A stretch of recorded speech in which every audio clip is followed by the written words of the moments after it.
All right, GM fam. How's everyone doing today?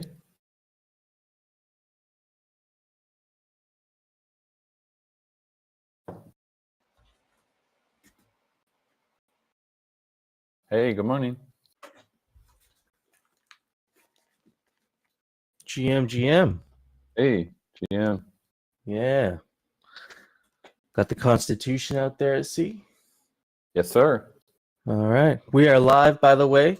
We've just gone live. ZombieShepherd. Turn this down a little bit. Okay. Oh, we got hands up already. Got Dr. Bragbean. We'll bring you up here. Good morning. Good morning. Hey.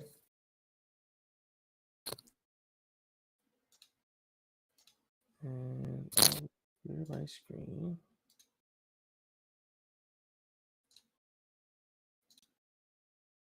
Okay. All right, friends. GM. This is our regular DAO meeting. And so do we have the Miro board link in the chat there for people? Let's see. Yeah, we got links dropping here. I don't see the mirror board yet. Hardcore. Here, you know what? I'll drop it. It's fine. I think he was saying it was freezing up on him. Another snowstorm. No, the Miro board was freezing up on him. Yeah, I don't know what that was. I thought it was a hurricane or something that went through his backyard, but you know. How's your week been so far? I guess we just saw you yesterday, but yeah, how's your weekend? How's your weekend been so far, I guess? Pretty productive. I've been catching up on a lot of kind of planning and a couple dev housekeeping things to help a couple of our repos work more efficiently. Just needs to be done, so cracked that on that a bit today, and ran over this doc and did a couple other things. So nice. Pretty productive. Yeah, I read the Forge post yesterday. That's pretty cool. I'm pretty stoked for the Forge, actually. Yeah. There's some hidden alpha, I guess, in that post. A little bit. Yeah. All right, so we got the Miro board open here. You know what I'll do is, because this is something new, like this approach we're taking to the Miro board is slightly new. It's it's a little bit different. So we have a legend here for people to reference to here. And so you'll see there'll be different shapes on this board. So anything that's in a box square is something we're discussing like pretty much for the first time. But once we've discussed something at a meeting, if we discuss this at a subsequent meeting, there'll be like a yellow triangle on it. And so just visually, it's a visual aid, so we know that we discussed it already at a previous meeting. And now, like, I think what we're trying to avoid here is, I think what happens sometimes is we'll discuss something like 4 or 5 times, like through 4 or 5 different meetings before we come to an actionable item. And so this is just a reminder that we have done that, that we have discussed this thing, and so we can kind of draw back on previous discussions. Just, I'm looking at the infinity keys. I see the triangle there. Is that a different triangle? Infinity keys. You should look down here. This one, is this the same as? I feel like we need a more visually distinct symbol. Oh yeah, it's being reused. Yeah, there shouldn't be other triangle. Yeah, there shouldn't be a triangle there on infinity keys. I think maybe you could put it like next to the name of the item. Yeah. So it's like stands out a little bit more. Yeah. No, we got this DAO thing up here. Maybe we could drop a triangle like next to this area, maybe. Absolutely. Yeah, no, this is good advice. We should definitely try and keep these specific shapes distinct. And so a couple other shapes here. So basically, PC in motion is it's a Pixelcraft related thing. So it's something actionable item on your guys' end, and it's in motion. And so that's what that arrow means.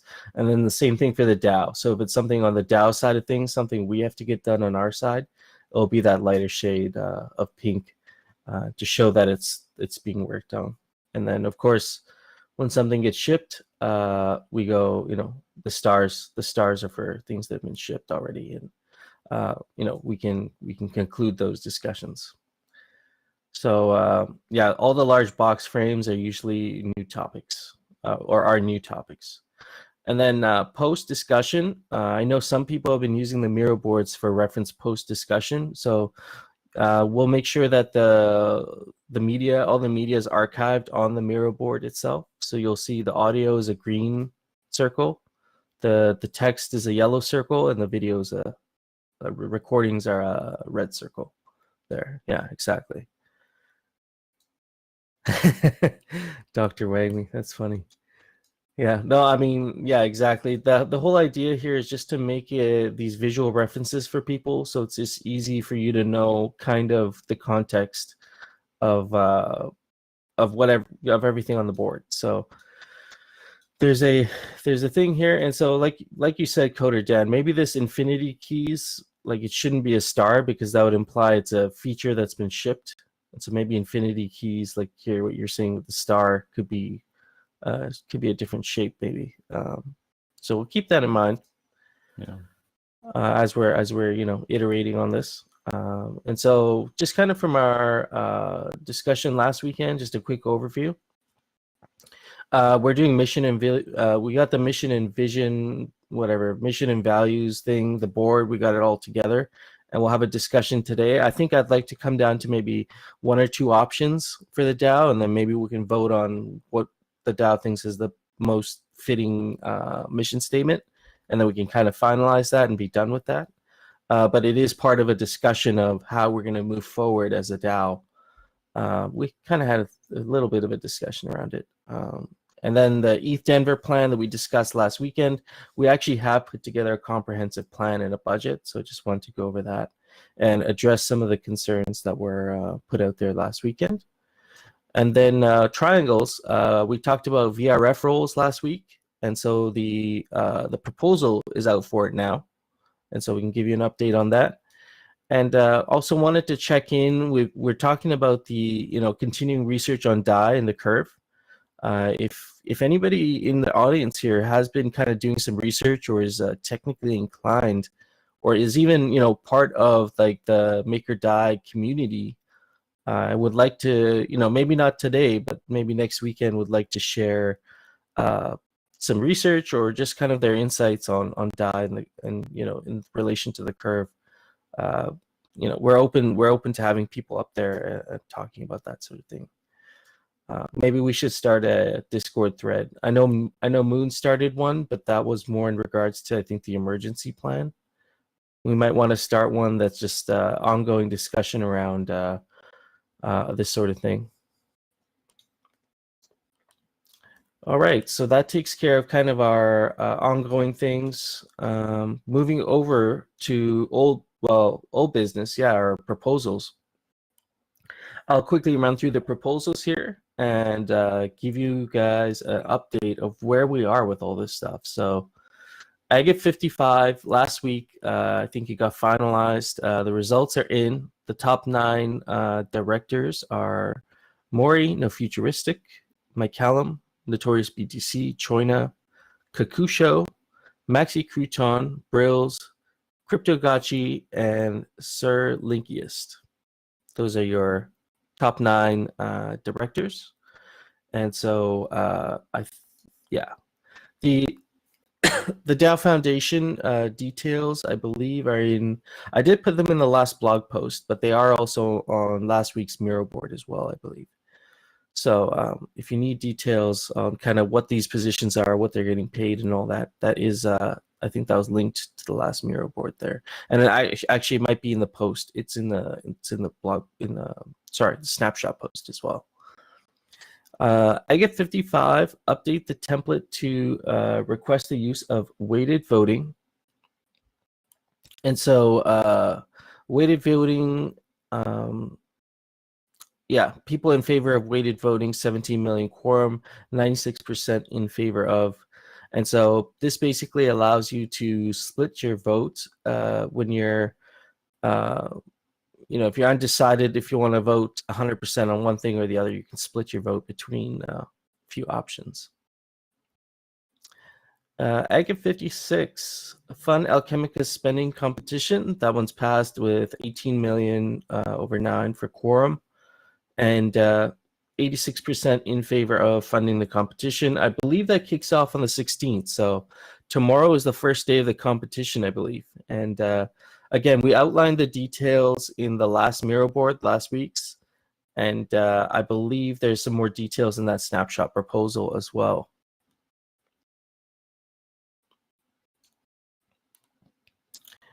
Agate 54, I might be going backwards here, but that's okay. Agate 54, creating the Arcade Task Force, the ATF.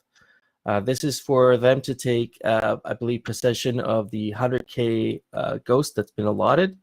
And they have a fixed drawdown limit for basically incentivizing competitions and stress tests for games that they're releasing. So it's an event hosting pool, and so hopefully that incentivizes kind of gets people back into the arcade and testing out these games. I think would be really interesting. And so 17 million in favor of passed, with 98% in favor of. Establish the core framework guideline wearable release, the Forge proposal. And so the core framework release, Mikey J went over it last week and is broke down the details there with the mission schedule. So 14 million over 9 million quorum, 98% in favor of the core framework guidelines. One active proposal here right now is the launch round 2 parcel roll. And we discussed this last week. Basically, the discussion was that, earlier kind of builders of these farming implements are now dry. I think a certain percentage of them are now dry. And the request here is to get a reroll. I think you said the Great Battle we're projecting for Q2 this year. Is that right? Or do you think it might be later? Yeah. It's definitely, we are working towards it, and I don't have like a exact date or even month at this point yet. But I do want to say, if I posted in the forum the other day, I do support the decoupling at this point, because it's obviously from the lore perspective, it'd be great if they could go together, but there's also plenty of ways for us to have lore like that takes into account exactly whatever happened in reality. So I think decoupling the tokenomics from the dev kind of roadmap is probably for the best.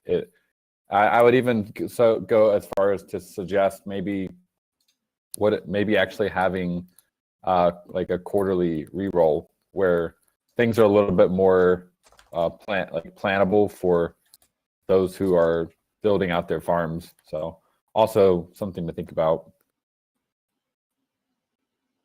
Okay. Mm-hmm. Yeah, and so I think the decision here, I guess in the conversation, the decision was kind of based around what is the timing of the Great Battle, and so that kind of makes sense. We just want to deliver a super awesome experience and make sure that the first Great Battle that does happen is absolute fire, and it's going to attract a lot of new people. So we do have many kind of projects at the moment that we're experimenting with and working on, and the Great Battle is such a big thing that having like some tokenomics pressure to say, we got to have this out by April puts a lot of pressure on our game design and dev team to just make something that's going to convert. Yeah. So it's such a huge part of our lore. We want to make sure we get it right. Yeah, no doubt. Do you think we could see like this isn't directly related to this VRF role, but do you think we'll see maybe some tests? Like we'll get to do some I don't know, like might interact with liquidators in some way in the arena. Definitely. I guess, yeah. Definitely. Okay. Yeah, there's definitely a lot of stuff planned around the lore. Yeah, and we can. This can be more of a hangout call for sure. Yeah. I think we can go off the rails with that one pretty easily. Okay, cool. Let's move on here. I think this is just a side point here, but we can talk about this real quick. The GBM is being botted. I guess many people have been raising concerns around the GBM botting. Is there some sort of a plan? Is there some way to mitigate this? Or have you guys on the dev side of things, have you thought of maybe ways that can be mitigated, or do you see it being an issue? I just want to just get your take on it and see what people are thinking here in the chat. Has the GBM been a huge issue for you guys? Share your experiences. I guess there's a current workflow and a proposed workflow, so I can go through that. So current workflow is create auction transaction, which is successfully mined, and then a period of 2 minutes passes for the first bid transaction to execute correctly. And then during this interval, bot pre-assigns a signature and then waits for the broadcast transaction exactly 1 second before the period ends. So it's kind of timing with the Matic and Polygon interval.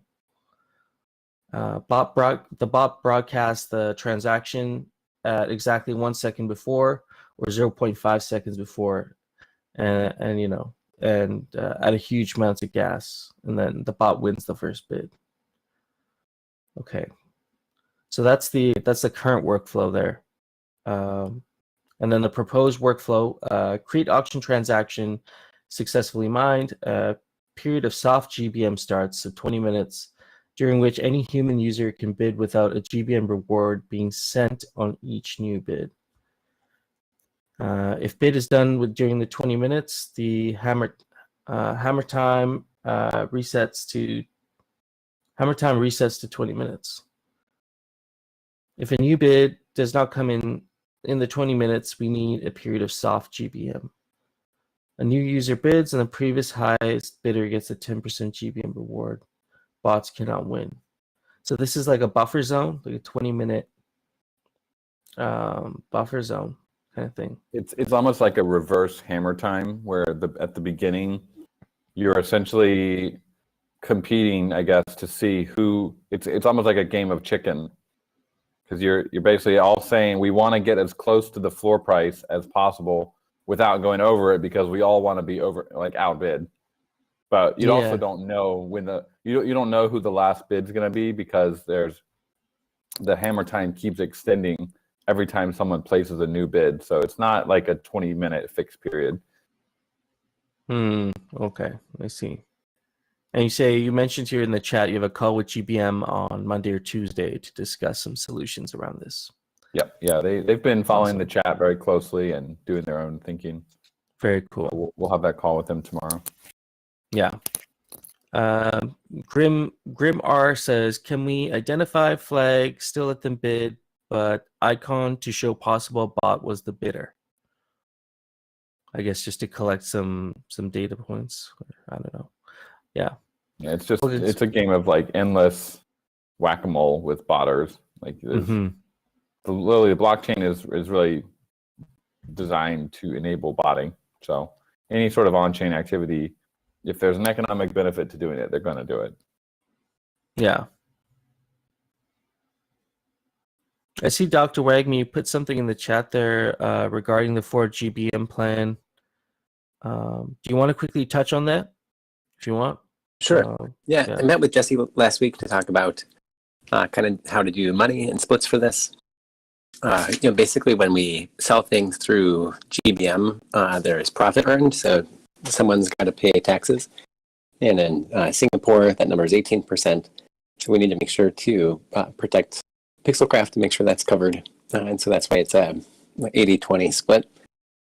There's no alloy up for auction this round. There are the cores.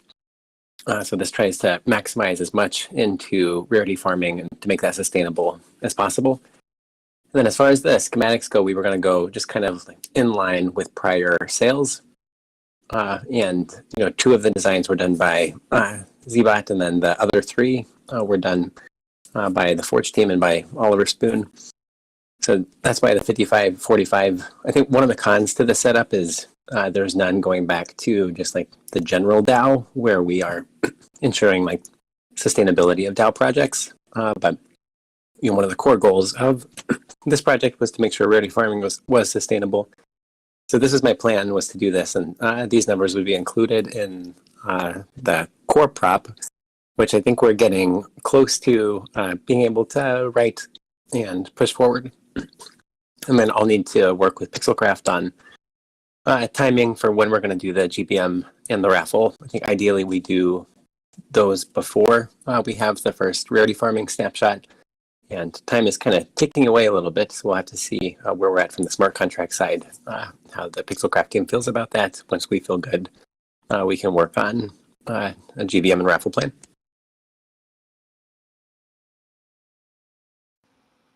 Okay. I guess just real quick on the contract side, we're going to want those amounts to be automatically transferred. So that might be a little bit extra smart contract work. I don't know if you guys have thought about that yet, but like how does the 80% get transferred and the 20%? So we might have to chat about that a bit. Okay. Yeah, we can meet offline on it. Okay, awesome. Yeah, I know some people in the chat saying where's the contribution to the DAO? But I'm assuming that's like the 80% to the rarity farming wallet, right? It's kind of like the DAO allocation. Yeah, I mean, I think there's a couple of reasonable approaches. Cores especially are, like that is what is diluting asset holders when we put cores and alloy out. Like that's how these are specifically designed. So I want to be really mindful of that, of the goals of this project, and to protect our stakeholders.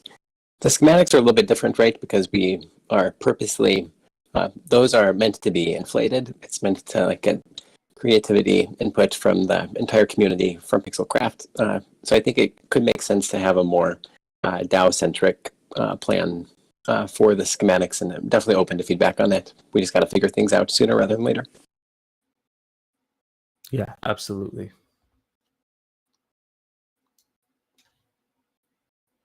Okay.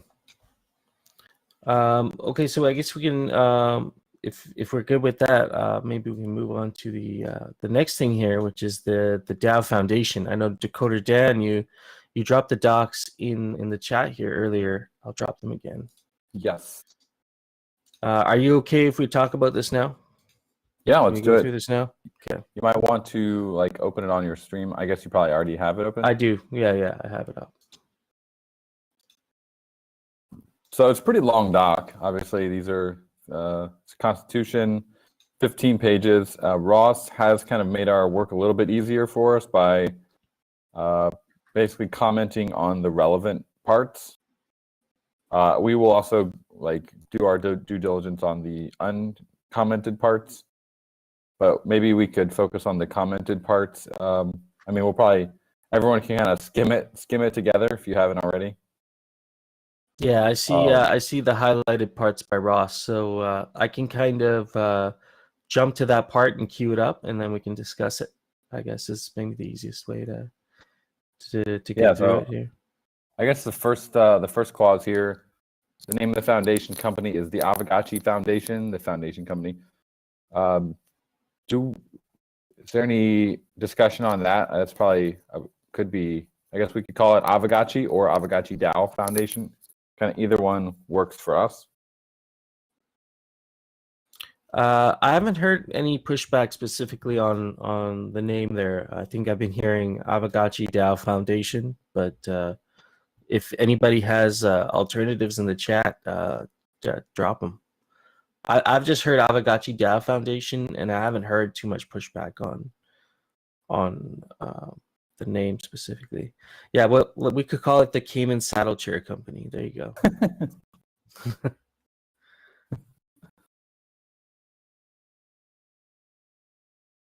All right. Does anybody so, yeah, I guess Yeah. if anybody has anything in the chat there, you can drop it.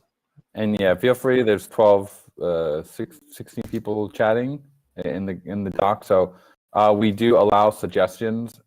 So don't actually change anything. Just it's better if we just keep it so we have comments and I think in Google Docs you can't have it so you can only comment. Every comment is like you can make it theoretically an edit. So it's really dumb. But Yeah. just don't actually change anything in the docs, just keep it in the sidebar there. So if you want to chat about the Aavegotchi DAO Foundation versus Aavegotchi Foundation, just add it to the sidebar here.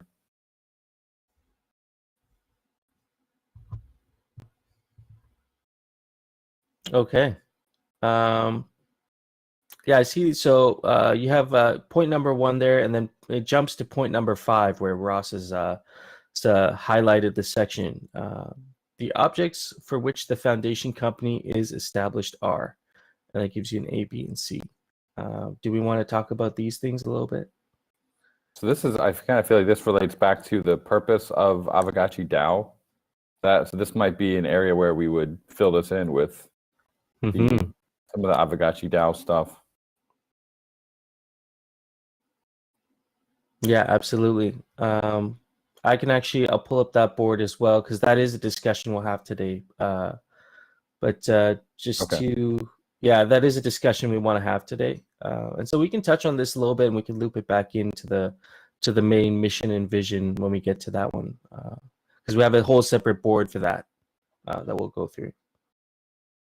Yeah, we'll do a quick pass through this. This is not intended to be due diligence. It's really just kind of a collective brainstorm. We'll go through it a little bit fast, and I see people saying we should have lawyers. Obviously, yeah, if Bearded I know is a lawyer, or if we have any other lawyers in the chat, DAO could definitely commission them to have a look at it. Although we also have Ross on retainer. He's a lawyer, so probably anything we want to add, we can just send over to him, and he can turn it into lawyer gobbledygook.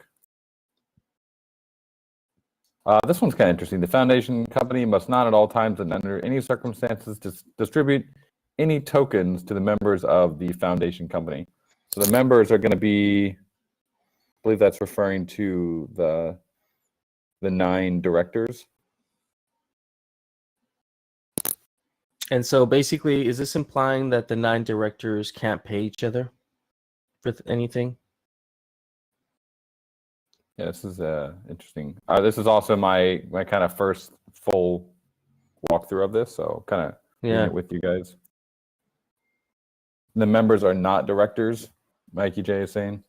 I think there's probably a definition where we talk about. There's some nuances.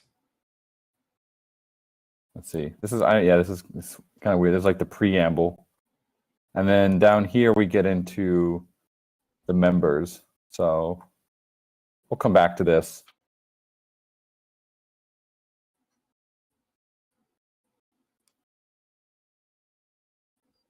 And I'm just skimming through here. The foundation company may not carry on a business for which a license is required under the Acts of Cayman Islands unless duly licensed. Yeah, that's pretty standard. Like a foundation can't develop software. Oh, yeah. And this is just saying the foundation is basically a natural person, but it can't actually do any business. That's what foundations are. It's like, imagine it's like a multi-sig. It's like a multi-sig without an agent. It can't really do stuff. All it can do is sign contracts with other companies.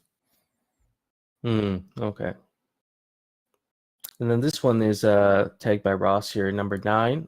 No portion of the income or property of the foundation company from whatever place or source shall be paid or transferred directly or indirectly by way of a dividend, bonus, or otherwise, by way of distribution of profit to the members, directors, or supervisors of the foundation company.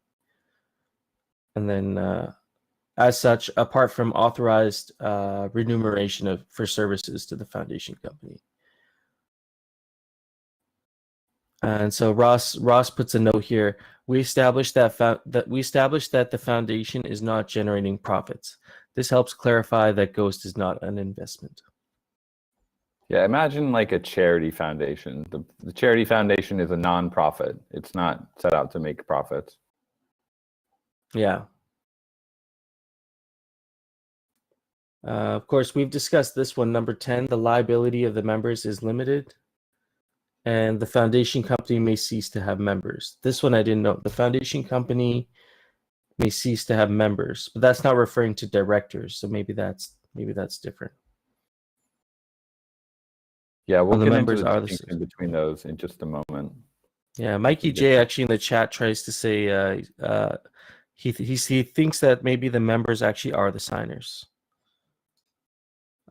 Just based on that clause, number 6 there. The subscribers to the memorandum of association are the first members of the foundation company.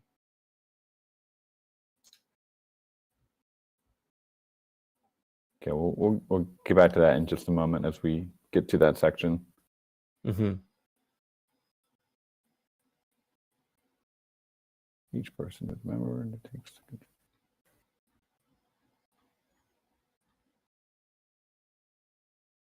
Okay, this is a bit hard to parse here, but probably just saying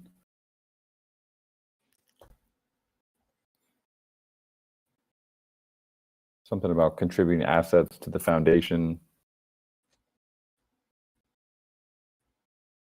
Yeah, the next point that Ross makes is a little bit of a ways down.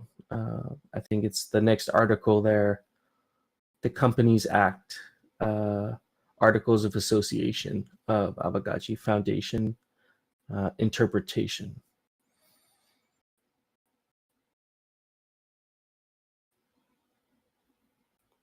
Yeah, it is quite a long document. We could just touch on some of these highlighted points here, and then maybe we create like a forum post and just have this document there for like further discussion.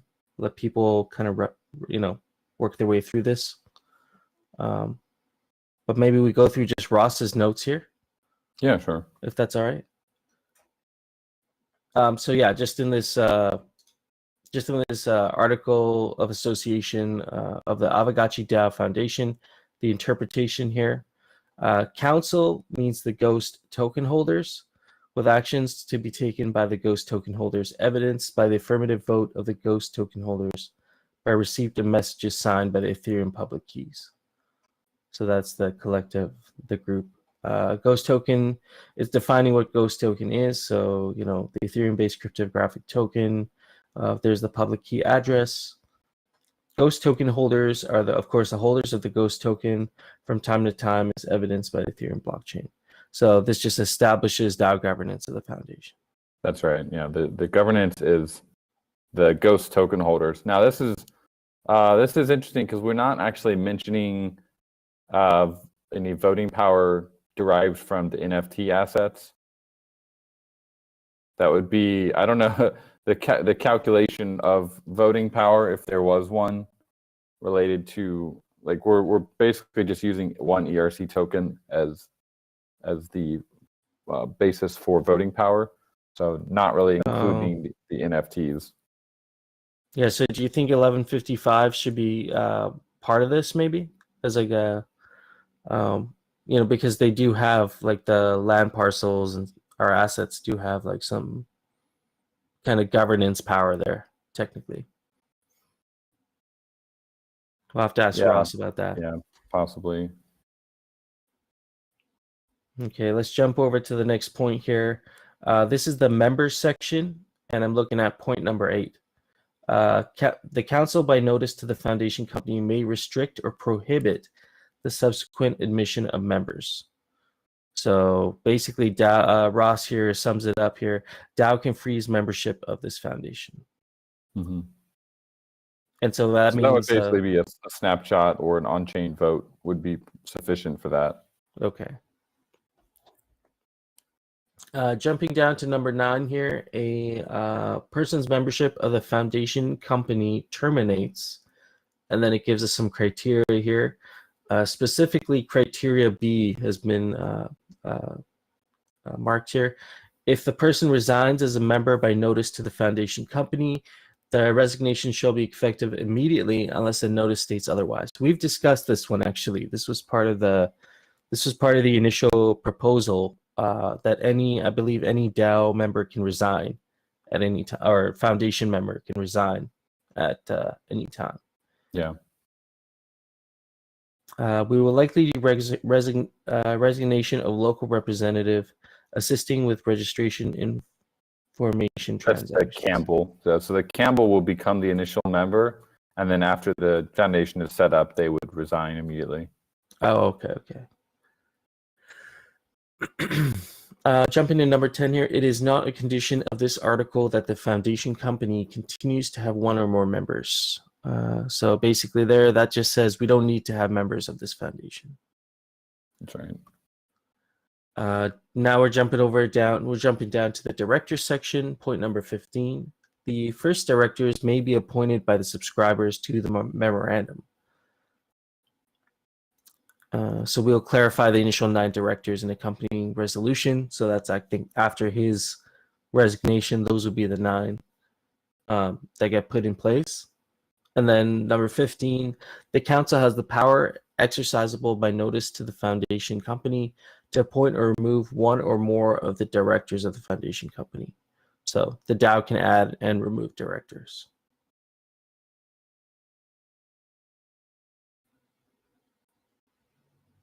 We go number 18 here. The directors may delegate any of their powers to committees consisting of such members of their body as they think fit.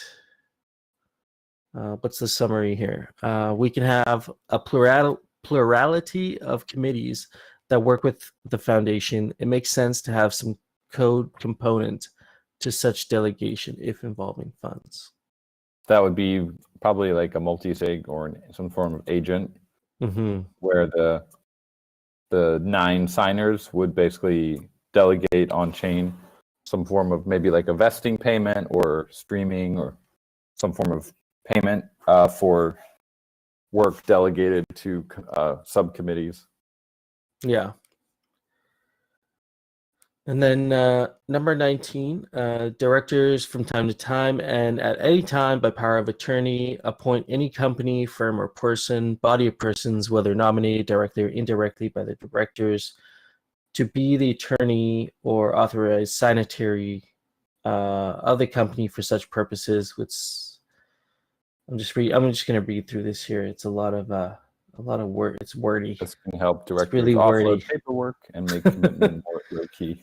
Yeah, that's way better. I think this is probably just saying you can delegate by power of attorney. So like maybe signing stuff, we could delegate to like a Cayman Islands signatory instead of you having to sign it. So there's a lot of paperwork involved in setting these things up, and we obviously don't want to throw a bunch of busy work at our 9 signers. So probably a lot of that it'll kind of be like signed by power of attorney from a Cayman Island, like the Cayman director, local secretary. Okay. Let's jump down here to number 22. Again, this one looks like a wordy block here, but I'll try and just get the gist of it. Directors from time to time may delegate to such committee, local board, manager, agent, the council, any of the powers, authorities, and discretions for the time being vested in the directors, and authorize the members for the time being of any such local board or any of them to fill any vacancies. And then it just addresses, I guess, is the nature of vacancies. What does Ross say? Directors can get power back to the DAO. This also allows us to set transaction guards and modules in multisig to allow governance and supervise, override, and co-manage multisig funds. So a little bit of background. Ross is like building out an entire suite of foundation management tooling on chain. I haven't played with it yet, but it sounds pretty powerful. So that's why he's kind of interested in the tech side and more of the on-chain management side of all this. Yeah. We have a question from No Future here. What is the realistic time frame to have our legal entities in place? You mean your personal ones? Yeah, like each personal, like each director's entity. I mean, it depends where you incorporate, but typically a couple weeks. Yeah. Is Maybe this something? even quicker. Yeah, I guess it would be in someone's best interest to have it set up before they sign, like they have to sign their first transaction, right? Probably be ideal. Yeah. Thrax is saying it's a pretty quick process.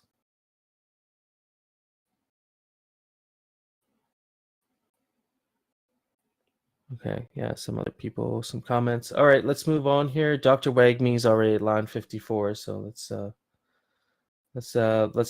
let's jump down to supervisor section number 30. Person ceases to be a supervisor, and then has a clause there. This is just addressing again, the DAO can replace local representatives. That's what it's saying, and references to, I think, a previous clause.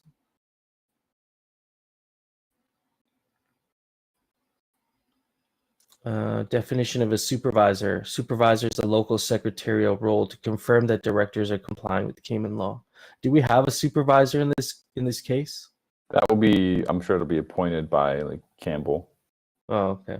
All right. Maybe someone within Campbell or someone like a local. This is how it's always it's done this way with like BVI or Cayman. There's like always a local representative, so that's probably similar to the supervisor. Sounds like they have no supervisory duties or whatever in respect to of the foundation company. So it sounds like they can't really do anything. Let's see. Line 54, you got something there. Let's read line 54. Except as this is pertaining to the directors' meetings. Except as otherwise provided by these articles, the directors shall meet together for the dispatch of business, convening, adjourning, and otherwise regulating their meetings as they think fit. Questions arising at any meeting shall be decided by majority of votes of the directors present. Each director shall have one vote. In case of an equality of votes, the chairman of the meeting shall have a second or casting vote. So Dr. Wagme is asking, what would the directors be voting on? The goal is for them to execute on the will of the DAO. So it's kind of a maybe almost a little bit of a contradictory point, maybe, to what we've discussed, or do you have any background on that? Voting, I think they would like the DAO. These directors are going to be on a multi-sig. So my understanding would be that the voting is actually casting the vote on the multi-sig. I don't think they will actually have to. They're not going to have like in-person votes. Obviously, they're not really going to. Like they don't have to all jump on a Zoom call and have be present at quorum to make a vote. It's really just, hey guys, the DAO has voted to provide liquidity. Are we going to do that? We have to. So unless someone resigns within a period of time, we should reach quorum and execute that transaction on chain. That would be what a vote is. Okay. Kind of like a consensus. We're all in agreement that we're going to be doing this. Point number 56. I'm not going to read the whole thing. He's highlighted this last bit here. Initially, such quorum shall be 5 directors among 9, unless otherwise indicated by the council. We already mentioned this in the post. Yeah. So a quorum of 5 of 9 has to be there to match the parameters. Multi-sig. Number 58 there. For the avoidance of doubt, such resolution may be signed and executed cryptographically by means of the foundation multi-sig. So Ross says here, we want to clarify that foundation and directors can act through the multi-sig. Right. So that's, yeah, the voting is just happening through the multi-sig. I see you highlighted something up there. Do you want to touch on that? The minutes of all I'm, meetings I'm should I'm be. just going to ask him. These are Yeah. basically notes that I'll ask him. I'm just curious Okay. what they mean by a meeting and Yeah. minutes. Mm-hmm. Maybe All do we right. need to post minutes on chain and then have the the chairman sign it Oh, cryptographically on chain with MetaMask?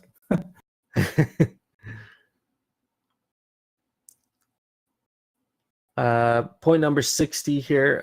Director who is in any way, whether directly or indirectly, interested in a contact or proposed contract or proposed contract with the foundation company shall declare the nature of his interest at a meeting of the directors.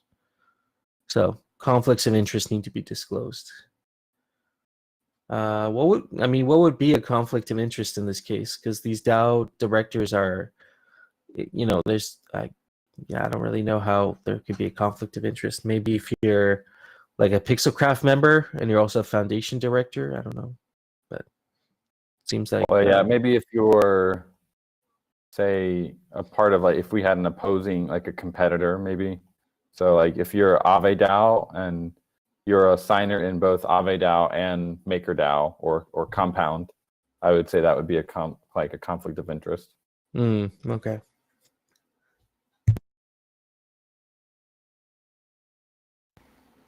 All right. And then go through registers section, accounts. If there's anything that stands out to people in the chat who are actually reading through each one of the points, you can just definitely drop it down in the chat there, and I'll address it. Point number 65. The books of accounts shall be open at any time in ordinary business hours to inspection by a supervisor and any other person to whom a right of access has been granted pursuant to these articles. This would be just like the on-chain activity, right? Practically, a lot of DAO finance will be open and auditable on Polygon. Yeah. Yeah, pretty much the multi-sig. You'll just go over to the Gnosis Safe site and you'll be able to see all the transactions that have been executed. Is the foundation going to be using some sort of a payments platform or just straight up just a Gnosis Safe? Are they going to be using like Parcel or anything on top of Gnosis? I don't know. I think Gnosis is pretty powerful. Probably it's the best solution out there for this in terms of just longevity. I wouldn't want to have the majority of the DAO's funds will probably be in the Gnosis Safe. But if we want to have things like Parcel that are kind of more like a startup that is useful for a specific purpose, some funds could potentially be moved there. But I would say just Gnosis has been around the longest, has the fewest smart contract issues, and so it'd be I think it'd be preferable to have the funds over there rather than some other newer platform. Yeah, for sure. I was just referring to the fact that Parcel is actually built on top of Gnosis. It uses the Gnosis Safe. Oh, okay. But it's just like a UI. It's like a UI layer on top of Gnosis. And so it was really good this last year for accounting purposes. I was able to pull all the transactions and everything just in a nice, clean, CSV file. It was really nice to be able to do that. So just a thought that maybe there's a management, like a safe management UI that could be considered. But maybe Gnosis might be good enough just for now. Okay, winding up. The foundation company shall be wound up if the council delivers notice to the foundation company at its registered office declaring that it has to be wound up. So DAO can nope out of having a foundation. Oh, we got the liquidators. The person designated in the director's notice or director's resolution shall be the liquidator. Oh, there's some lore tied in here. Yeah. We change it to the... Yeah, we need to change the spelling on that. That's right.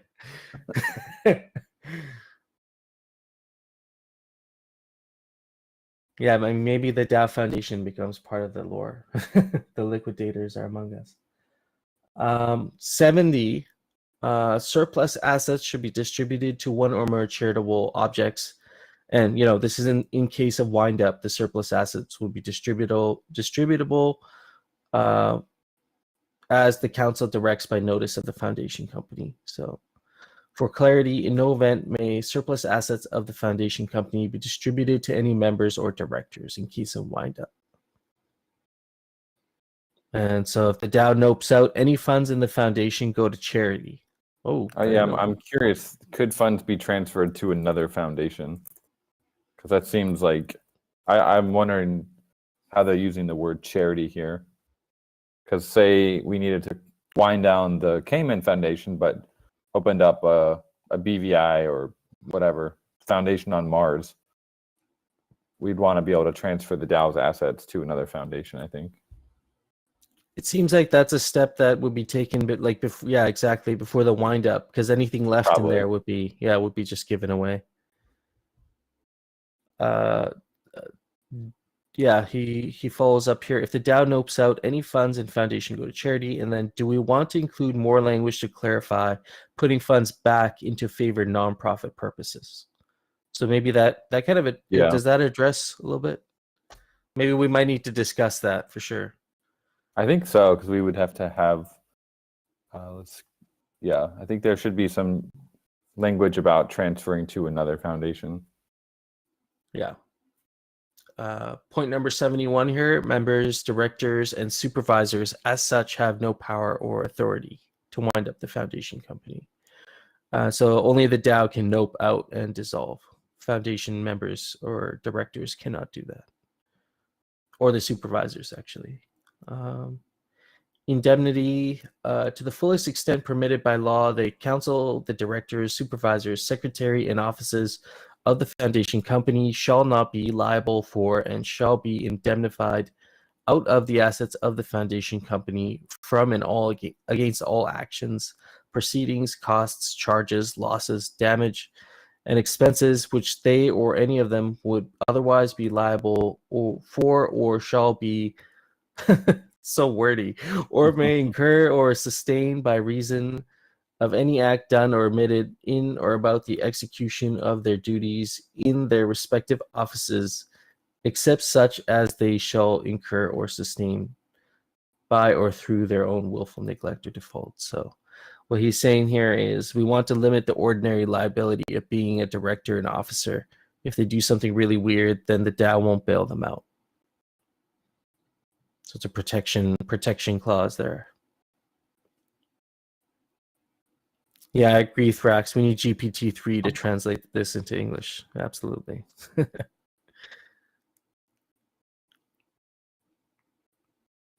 You'll give it a try here.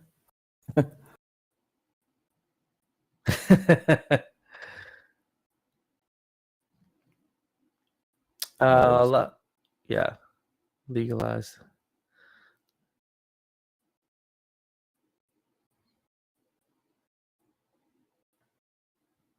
Didn't help. I said translate this into English. It's literally just repeating back. No help. Cool. Let's see, a couple more alteration articles. One more point here at the end. Alteration of articles subject to provisions of the memorandum and articles of association, restricting alterations in a previous clause or in this clause 79. These articles may be altered by the council by notice to the foundation company, provided that these articles may not at any time be amended to remove the council or any rights or powers conferred on the council. So cements the role of DAO governance here. And in other words, the directors can't do any paperwork to give them more power over the foundation than the DAO. Makes sense.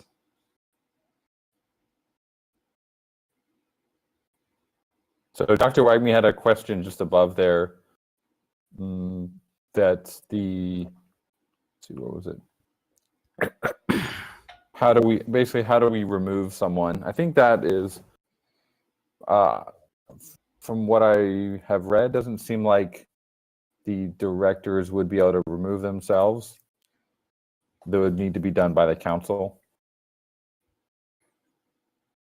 if we needed to like change someone out, if the DAO wanted to change someone out, the DAO can definitely do that. But I don't think there is the aspect of on like a Gnosis safe, the 9 signers technically can sign a transaction to change someone out. Yeah. So are they allowed to propose a transaction to change someone out, or do we need to like? I'm just trying to think about how we operationalize this. It should be like really clear if we need to remove someone, like how it happens, and it probably needs to be in our SOP. So we'll need to do some work on that, because from this document, it looks like they're not allowed to make changes. So if they're on the multi-sig, who's making the multi-sig transaction to remove a member and add one? Yeah, I'm going to ask him. So if the clause is under directors, number 15, the council has the power to appoint or remove one or more directors of the foundation company. But yeah, it doesn't say the directors can vote to change someone out. I think that's honestly a power. I don't think we would really want that, right?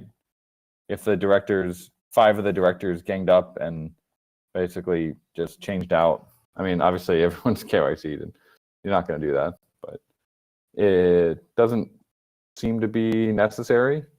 Couldn't we just have a DAO vote to change out the directors? I don't think this is something we'll probably do very frequently. I don't think this will be very frequent. But I've asked him in the chat there.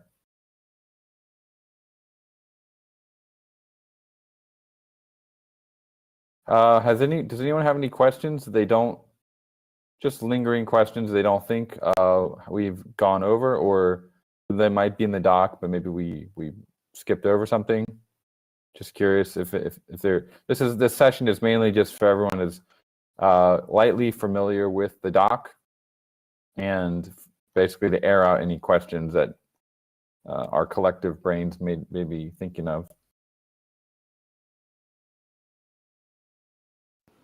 I don't have any specific questions at this point, but I'm going to go back through this document myself and try and understand some of these clauses a little bit better. And if I have any questions, maybe we can. Is there a forum post out there already? Like with this, probably not. But maybe we can just kick off like a forum post with this, and if anybody has questions, they can. Sure. So what I would like is if we could have this basically. We'll have our conversations with Ross this week. I think he should be available. And ideally, we have this, all the changes or clauses we need to add have been added by next week. Obviously, if we do want to have someone from the DAO legal review it, that could take longer. But yeah, we'll see if how free Bearded is. If he's free, he can obviously, it's a lawyer, he can have a look. If we know any other in-house kind of lawyers on our side, be great. But I think we're pretty covered. So we don't have any major worries about this document. It's really just, do we want to add anything specific to Aavegotchi? Like many other foundations have used a doc very, very similar to this. Nothing really. This is 2017. So it's really just everyone can read through it and see if there's anything we specifically want to add related to, for example, the tokens that we mentioned, as the council is currently, we don't mention any of the NFTs, so that could be one area, and just asking for clarifications from Roz on things. I think most of the points we've covered are probably they're just questions. They won't change anything in the doc. Yeah, absolutely. Oh, I see a message from the Gotchi Farmy here. Okay, so this is not related to the foundation. Are we done with the foundation discussion for today? Can we move on? Yeah, I think so. Okay, excellent. I see something from the Gotchi Farmy here. For those who missed yesterday's Aavegotchi sandbox proof of concept experience or had their stream laggy or cut, here's the official video. Lots of details hidden in there. The replay is the key. please also fill out the type form giving us your feedback and thoughts. So yeah, definitely give them your feedback. They're going to continue working on this, and they're putting together a larger proposal for the DAO as well. So that'll be good. I think everybody was pleasantly surprised how that went. All right, so I think our last discussion there was a great segue into the DAO values and kind of just what are we trying to achieve as a DAO. And so we put together a few slides here. We'll go through kind of what the DAO values, and this was you guys that filled this out. This wasn't us that filled this out. This was a lot of this was pulled from the surveying we did a few months ago. We put out like 2 or 3 surveys and kind of get some really quality feedback from Aavegotchi DAO, and so we can actually put this together and present it. So we got the DAO values. We'll talk about some example mission statements people put up, what people think the DAO controls, and maybe we can look at what does a successful Aavegotchi DAO look like. And then at the end of this, maybe we can brainstorm a few really quality mission statements that represent Aavegotchi DAO really well, and define where we want to, the direction we want to go as a DAO. So I've been looking forward to this discussion for quite some time, and I'm glad we can have that today. So yeah, same. Hardcores just if you click on the frame, it does a slideshow for you. I don't know what that. Yeah, I'll hang on one sec. I want to see what Hardcore is talking about here. Yeah, I don't know. Maybe it's good for the streams. If you guys are doing that on the stream, you feel free to do that. I'll drop the Miro board link here in the chat. Anybody not following along, this is a different Miro board that we've been working on. So just head over to the DAO Mission Vision. Give me 1 second. I'm just gonna grab some water. My mouth is like super dry right now. Go for it.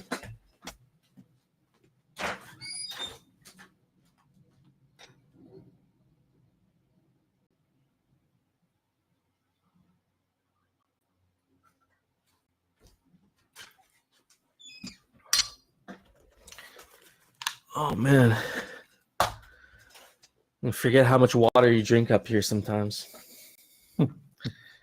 Gotta have that night. I got a big mug. Got about 3 or 4 of them each day. Yeah, me too. Oh yeah, absolutely. Yeah, absolutely. Let's get Mikey J up here because I know you guys, Dr. Wagme and Mikey J, have put in significant feedback here as well. So let's get you, Dr. Wagme and Mikey J, up here. GM. And so I think the best way we can work through this is because you guys have quite a bit of background on this as well. We've been working alongside as we've been putting this together. So I'll try and kind of work my way through these slides, but please feel free, like if you want to interject at any moment and add something in, feel free to interrupt me there and we can discuss. And so is there anything you wanted to start off with before we get into the slides here? Or should we just get into it? I guess we'll just get into it. All right, so DAO values. These are some of the items that were put on the survey. And so these are some of the things that DAO finds that we value. So we think that maintain secure and improving the Aavegotchi protocol, being the method and vehicle for like voters, Gotchi gang, to realize their ideas of like what the Gotchiverse can be. And so, this point here is to be kind of like Aavegotchi DAO being the consensus and actualization entity. So facilitating open expansion of the Gotchiverse and allowing friendly co-op and collab with other projects. Be the Gotchi gang's method of building new things on top of the PC supplied Gotchiverse. And so this person's saying, yes, the DAO should be the people's agency to foster Foster and fund the Gotchi Gang's brilliant ideas. We've discussed this one before, how the DAO up until this point has been a great percolator for ideas. Really great ideas being brought to the top and identified. I think usually when we identify great ideas, it happens through, first of all, the community. So you have like these large guilds, you have GMI, they have like their own Twitter presence, but then we also have these hangouts, we have these DAO meetings where ideas can come to the surface. I think the DAO meetings specifically have been really great for this. The hangouts more so for brainstorming, but I think up until now, that's how the DAO is kind of operated, is very grassroots, and anybody coming in and contributing with their own ideas. And so this person is kind of echoing that concept there. DAO must also be responsible for its own survival. So being financially responsible is key.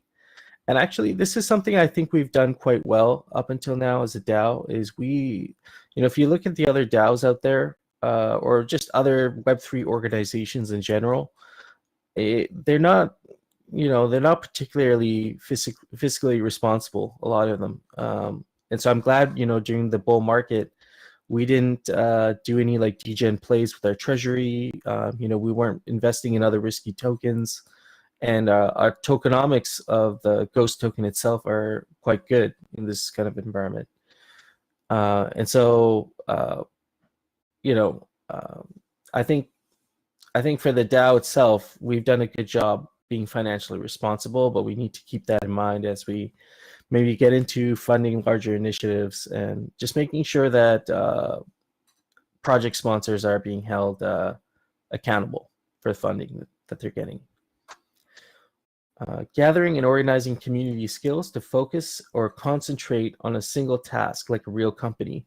And so this is we'll talk about this here in a second here, because this is another way where I could see the DAO being also really successful is focusing on specific tasks that have been voted on by the DAO, and then having a leadership in the DAO being able to actually lead these things to completion.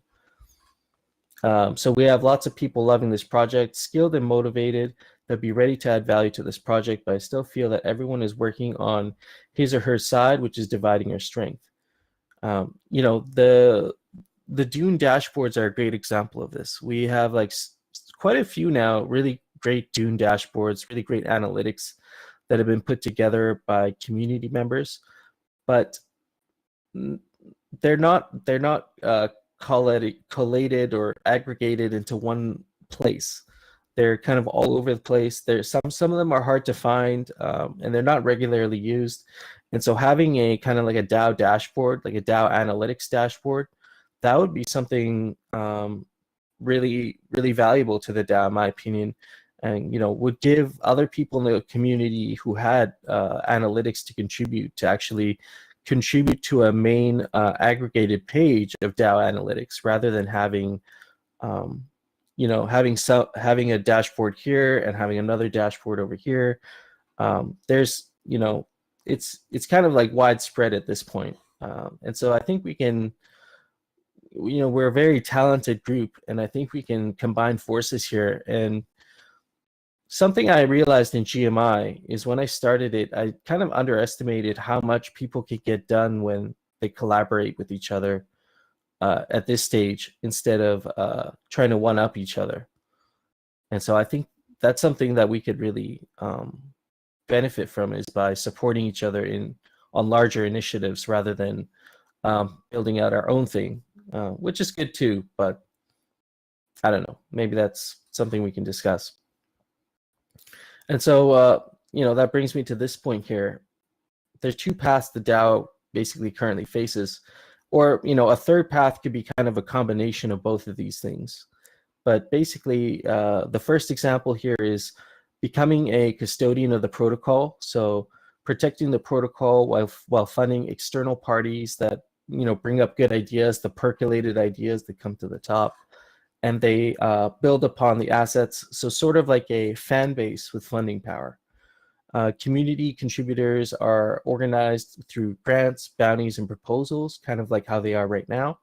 And so maybe one example of this that was done really well through this method was the Gotchi Farmy and Aavegotchi DAO sandbox experience. I thought was done really well through this way by us issuing a grant to the Gotchi Farmy, and then within the Gotchi Farmy, they organized their own bounties and dispersed the funds out to their team members to make the project happen. There'll also be, with the Gotchi Farmy project specifically, that initial funding that they got from the DTF was seed funding to get them to the demo, because we wanted to really showcase what they were able to do.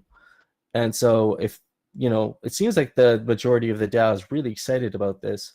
And so there will be another proposal put together for funding the full experience where everybody can actually use the sandbox. It won't be in the game maker anymore.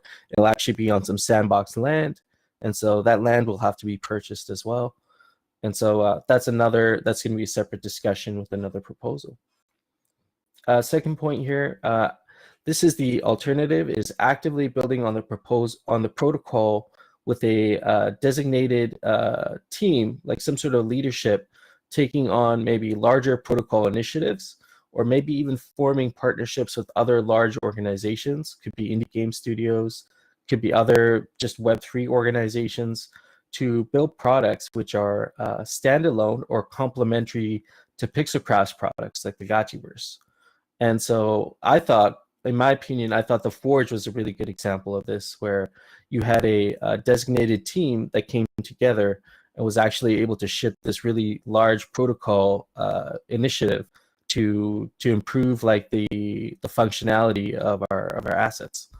So those are kind of the two paths, and maybe we can even adopt a hybrid approach where we're actually able to do both. We can fund those grassroots community ideas, but we also have a leadership team that's able to lead by example and actually get some larger initiatives that maybe the DAO votes on like a quarterly basis, but they're actually capable of executing those things.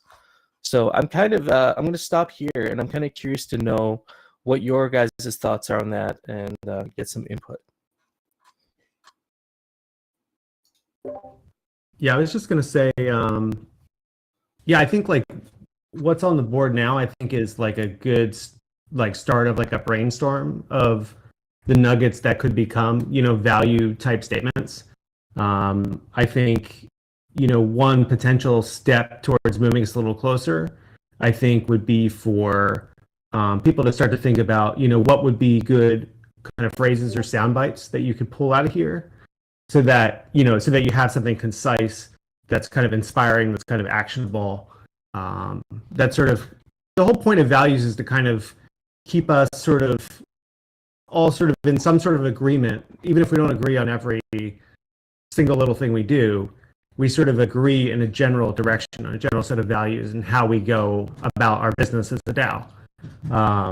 So it's helpful to just have them be, nice and digestible, something that just sort of someone reads and it just gives them an idea of what action they might take.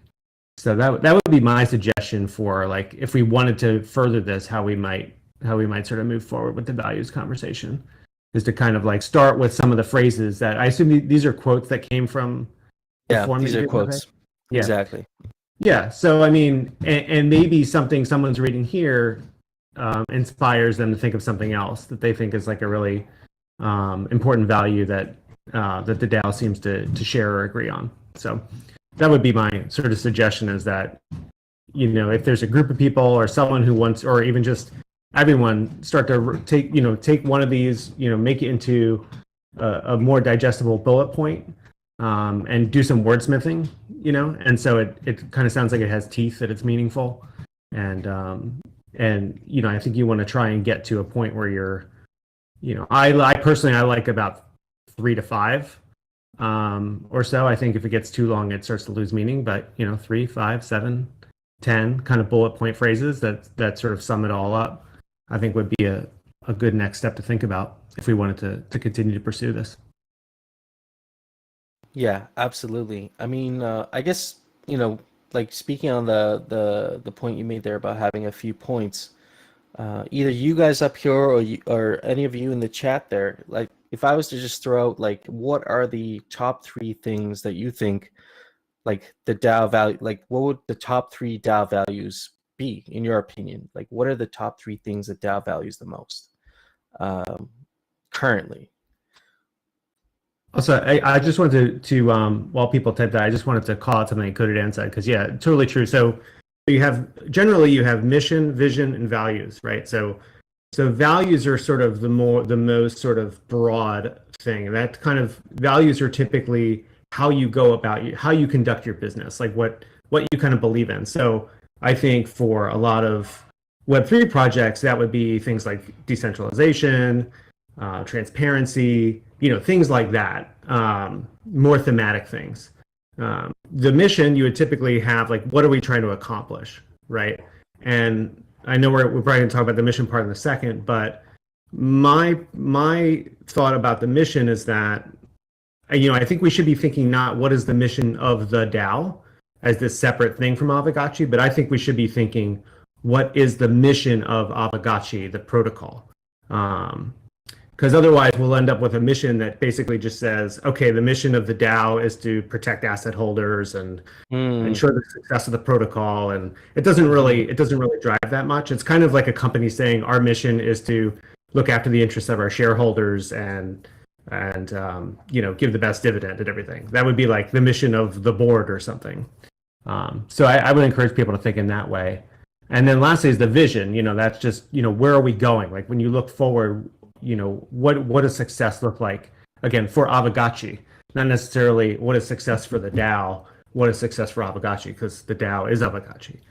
So those would be the way I would sort of break it down. Yeah, no, that's a good point.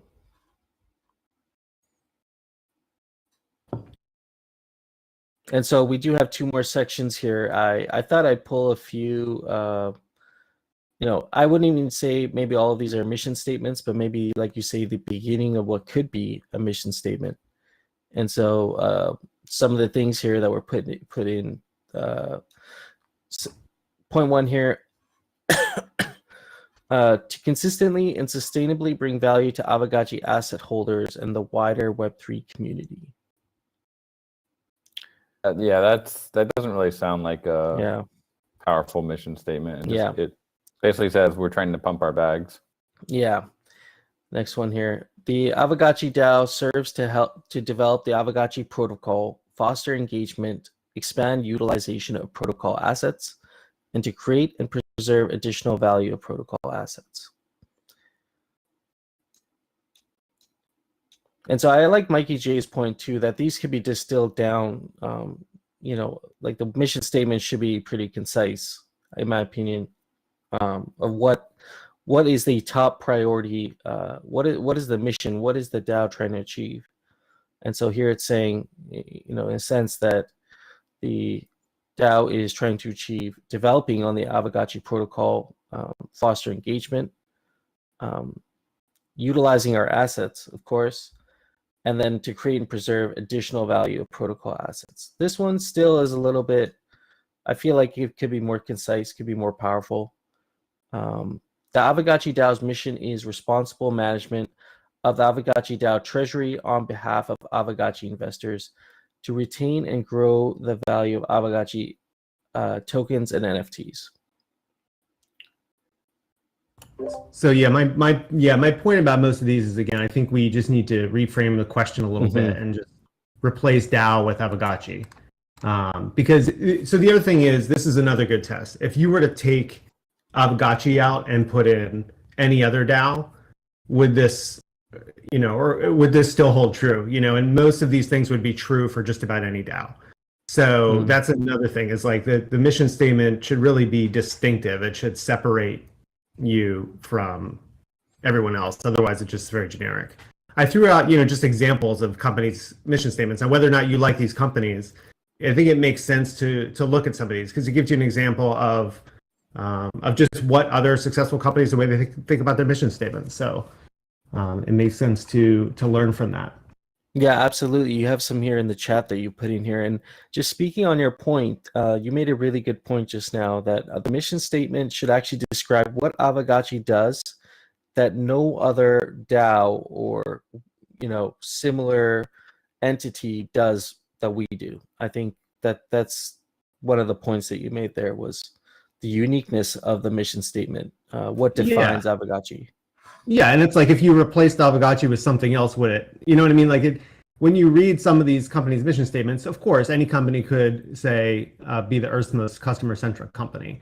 But you can also imagine when you think about your experience using Amazon and shopping on Amazon, you can tie the decision that Amazon makes and the way they conduct their business back to these statements, and that's what makes them powerful. They're not just meaningless, but they actually make business decisions that you can kind of tie those back to these statements and see how that makes sense for these companies. It's almost like these are the essence of what these companies do really well. Exactly. And I think, Dr. Wagman asked, I think earlier in the chat, and I would love to hear Coder Dan, because the truth is, I mean, any founder, anyone who starts, a company or creates a thing has a vision, has a mission, whether or not they've sort of created a formal statement, they've got it in their mind. So, I mean, I'd really be interested to hear Coder Dan talk a little bit about, his kind of like mission and vision for Aavegotchi going back to, the beginning and where it comes from, because I think that can be very helpful and informative to us. Yeah, so I responded to a couple questions from Dr. Wagme and someone else, but so I think when we started Aavegotchi, one of the feelings that we had, kind of the intuitions, like we didn't have a fancy mission statement, and actually we have gone through the process. I've done kind of the same work that you've done, like looking at different big companies and other gaming companies as well. Like when you say building a game, like we want to build the most entertaining game in the world. Like it's not really like it's not going to inspire people to take action. So what I feel for Pixelcraft is really, like I said above, like I'm very curious about the potential of community-driven game development. I almost want to call it decentralized game development because it sounds much cooler. And we are, I don't feel like we're quite there yet, but honestly, for me, the mission statement of Pixelcraft Studios is we want to unlock the potential of decentralized game development. Now, what decentralized game development means, that needs to be obviously clarified a lot, and that's why we haven't really published this statement yet. But we actually are doing some internal work on it and trying to create like a framework for what is decentralized game development, what is community-driven game development. So that's part of it. We are, like a lot of the other game companies say, we're trying to build the most interactive and the coolest game experience in the world. Like Blizzard is creating the most epic interactive gaming and entertainment experiences on Earth, immersing players in new unimagined worlds. So that's like a very game focused mission statement. Whereas I've always come at it from a perspective of like, we want to build something together with the Web3 ethos, with the community. And maybe it's not the most like unimagined or craziest experience in the world, but it's created together with the players. So that's part of it, probably 50%. And the other half is, as a DAO, like we're kind of exploring this new system of governance. Like, there's a lot of people are not happy with how democracy works or capitalism works or just various ideologies. And so this idea of like a DAO controlling something is a microcosm of a future model of governance. And so crypto governance is what we're all exploring and everyone's trying to figure out, is this model going to work? Can a company, can a DAO replace a company? Can a DAO replace a government? Is it more functional than a normal government? What are the differences between them? So on the flip side is, to the gaming side, is we're actually interested in like exploring and unlocking the potential of like DAO governance. And so that's the other side of it, I think. What I'm hearing is when you're saying that is, I just dropped a quote in my mind. It was like we're pioneering innovation in Web3 gaming, but also in governance. Yep. Yeah, and what I heard was just like repeatedly the idea of something that was like community driven and community created was like a consistent theme, in everything Coder Dan was just saying. And so to me, like that's very telling because not every Web3 game is going to be community driven in the way that Aavegotchi is. They might all be on the blockchain. They might all have, NFTs that are owned by players. They may share some things in common, but something, that I think makes Aavegotchi unique is how community driven it is and created by the community, more and more so now. And I think that's very telling. And I think that should be reflected in all of these statements as well. Yeah, I think the fact that our DAO is so active and everyone through this bear market, we have lost some members, but like a lot of you guys are sticking around because we love governing this thing together. And that's definitely, whenever I talk with other people who have never heard about Aavegotchi, or like we go on podcasts or interviews, I always mention the fact that like there's so many Web3 games out there. We are really one of, probably not the only one, but like the one that's doing it in the most serious way. We're very, very serious about the DAO governance, whereas most projects, they launch and then try 2 years later, they try to like add a DAO on. It just doesn't work. So we've had a DAO from the beginning. It's part of our DNA, and we're basically we're gonna figure out a way to make it work, and like show the world that DAO governance can actually be functional, and a bunch of strangers on the internet that can come together and build something together that is like a financial asset.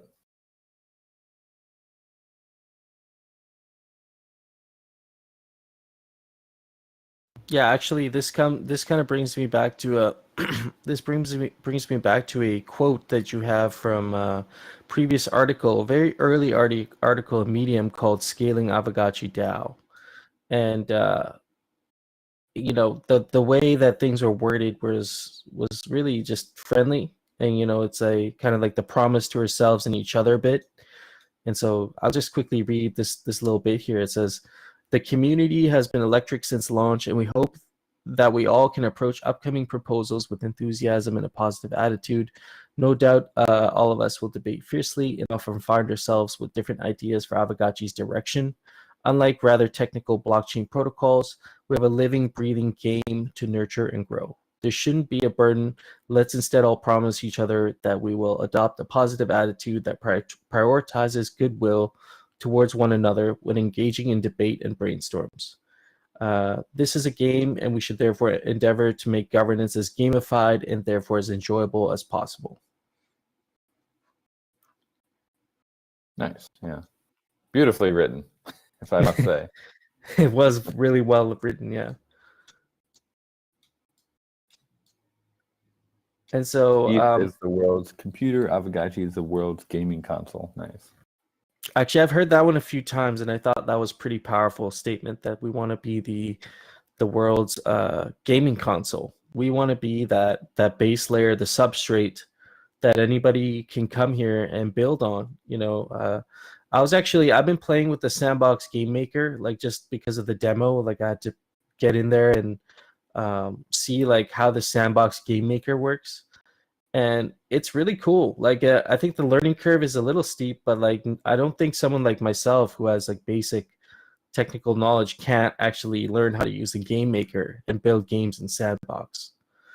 And so Aavegotchi is kind of like that, but it's on a larger scale. It's you can come in and build anything on the protocol. It's a little bit less restricted in that sense. There's and maybe one day we will have an SDK, and we'll have abilities for someone to come in and build a game with little knowledge on the protocol. But even right now, this is a very, in my opinion, a really appealing proposition for a dev that maybe has a full-time gig but wants to like build something fun in their garage. And so Aavegotchi provides that, where they can get together with some friends and maybe even get some funding from the DAO and create something really cool, that they actually care about. So Yeah. Choina, Choina is asking where I got this from. So on that Miro board, actually, if you guys go to the left, there's like a context board, and it's just like other slides and stuff we put together for context in case it's kind of for somebody who wasn't here from the start that doesn't understand the roots of Aavegotchi DAO, or maybe doesn't understand DAOs in general. There's some background information there for you to help kind of understand what DAOs are, what the cocoon phase is. And so actually that's one more thing we can touch on. We are currently in the cocoon phase, but we've been gradually kind of moving away from cocoon. And I would say we're almost like, we haven't left cocoon, but we're in the middle of cocoon and metamorphosis, where for those of you who don't know, the DAO has gone through a few different phases. We started with Genesis. We're now in Cocoon, where contract calls are made by Pixelcraft. There's no contract upgrades. It's ghost token governance, and we do voting on Snapshot. There's XP for core votes. That's how it works right now. What we're going to here, and maybe this might help kind of inform our mission statement a little bit, is where we're going. We're hoping to go to metamorphosis at some point in the near future, where the DAO will be able to execute smart contract calls. They will be able to upgrade certain mechanics in the game. Actually, we're almost seeing that already with the Forge, right? We just upgraded the utility of our protocol assets through the Forge. And so that's one really great example of that. And we're still going to have our ghost governance, and then the platform could be, and this might have changed, but back then the vision was to have a kind of custom DApp front end, and then having XP and badges for voting. So maybe we've changed a little bit in a sense, but the idea there is basically in this new metamorphosis stage, the DAO will be able to actually execute smart contract calls. And I think Coder Dan, you've even mentioned that other DAOs like Aave DAO, when you're submitting a proposal, you're oftentimes submitting some work with it as well, like some code that's going to be executed. Definitely, if it passes, right? Mm-hmm. And so that's truly autonomous governance there. But yeah, just going back to our main board here, I guess we can talk about what does the DAO actually control? Because this is a point I think Mikey J, you brought it up earlier, is we need to make the distinction between Pixelcraft and Aavegotchi DAO. I think that's important. Is what exactly is the DAO in control over compared to what is not out of our, what is out of our control. And so some of the things here suggested that the DAO does control, and you can agree or disagree with me. These are just the inputs from some of the surveys there. And so treasury and smart contracts. I would say the DAO does not control smart contracts at this point, but maybe metamorphosis will have some control over specific functions, maybe. Rarity farming, ghost distribution, bazaar, and associated fees. The treasury, the voting process, and the game mechanics. And this one's kind of interesting. The remainder of the protocol, if Pixelcraft were to hypothetically go their separate ways, so what would be left behind? The Aavegotchis, Ghost, and the NFTs, so probably like the ERC 1155s. Not the fake gotchis, but the wearables would be left behind most likely. And then this person here just adding in that they don't understand about the protocol or Pixelcraft's current reach to make an educated comment. But in their opinion, if Pixelcraft focuses on game development, then maybe the DAO should focus on maintaining the health of the protocol and tokenomics. So just a whole different range of things that people think the DAO controls. What do you guys think? And I'll read some of the comments in the chat here. What do you guys think the DAO has control over? Because I think it'll help us. It may help us even in the future to know where we should focus our efforts. I think from our perspective, the DAO eventually will control the smart contracts, Aavegotchi contracts. That's like the main one would be the Aavegotchi contracts, like which is a GitHub repo. Like 0x869. That's the Aavegotchi contracts. The probably the mechanics in the Aavegotchi like Realm Diamond as well. A lot of those anything related to tokenomics. Generally, once it's been put out into the wild, in general, I would say the majority of the time, we believe that is also kind of DAO controlled at that point. Like the DAO has a very, very strong say in how those are governed.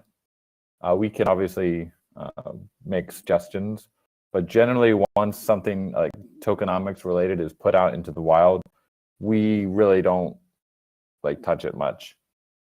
So new mechanics, we've been obviously adding new mechanics to the protocol, sometimes on our own, sometimes with the DAO. So adding new mechanics is definitely under the scope of Aavegotchi DAO. Removing mechanics would be under the scope as well.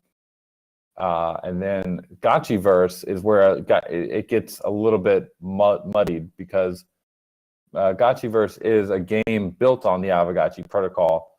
At the same time, there's NFT assets involved. And so we've basically, I view it as Pixelcraft is kind of steering the ship on the Gotchiverse, but we definitely,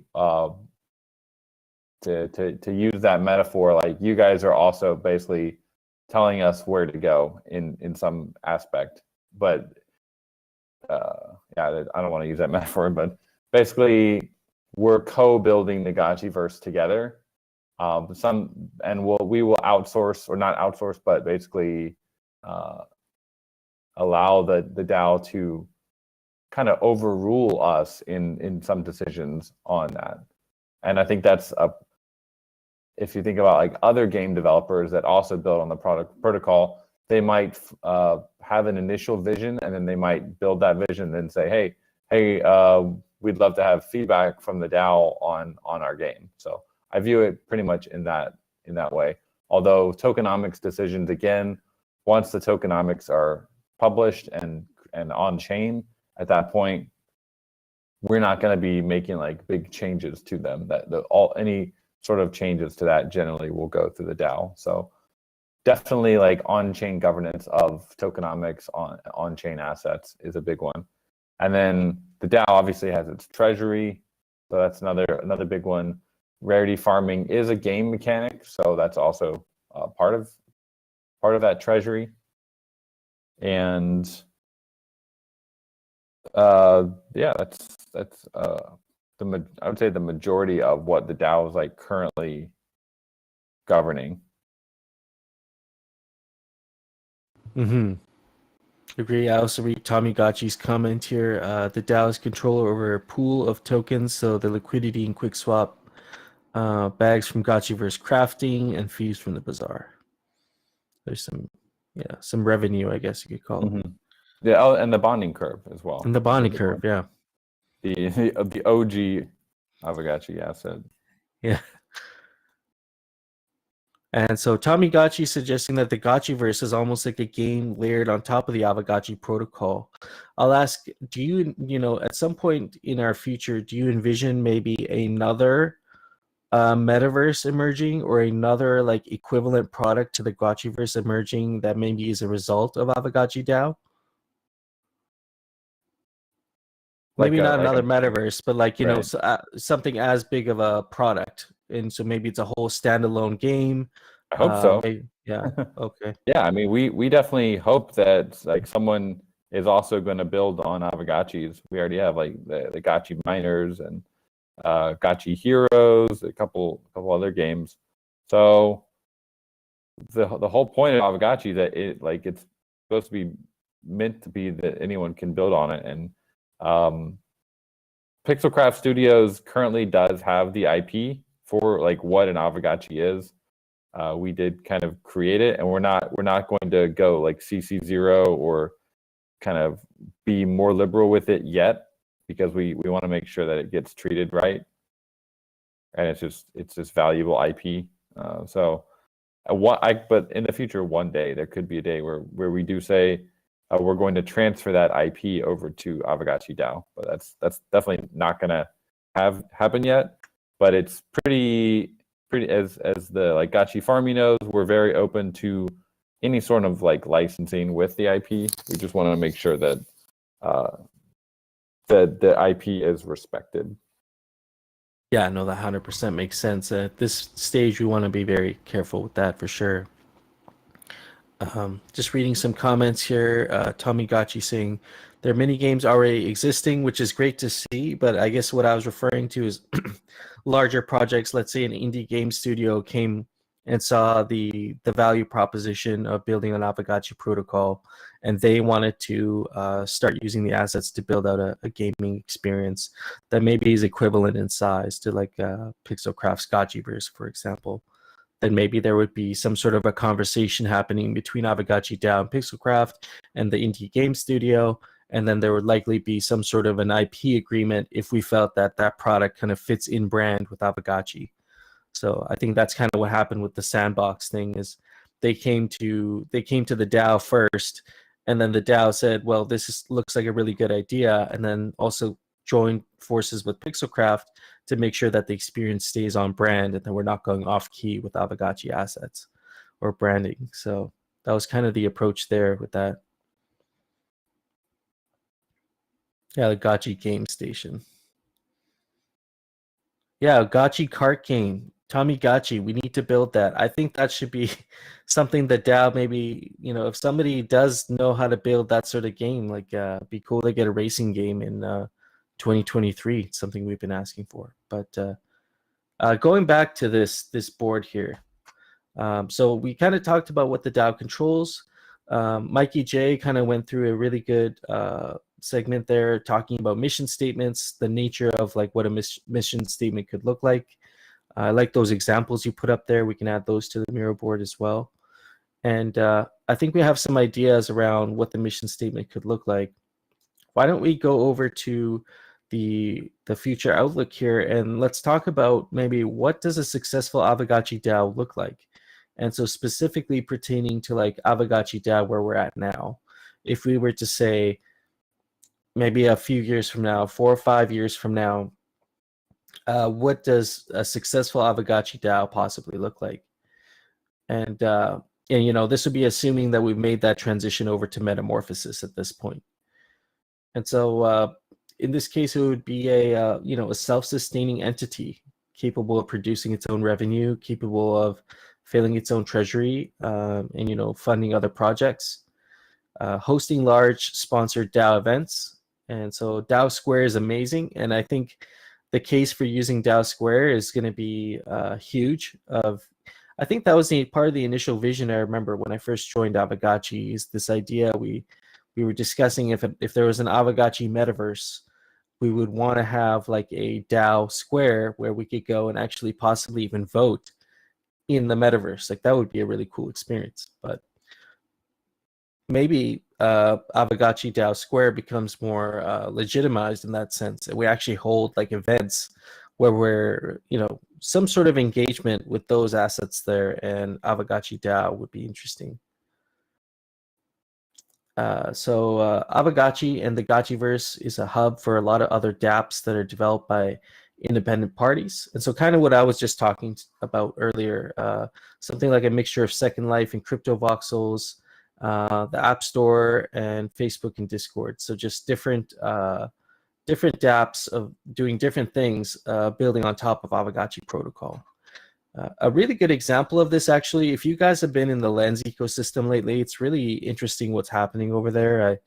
They are very much, embracing the idea of protocol level like building, and so I think they do community grants and have a funding system similar to like what we do, but they have a whole range of different dApps, everything from AI image generation to meme creator to like a video, like a YouTube style dApp, They got Lenster, which is more like a Twitter.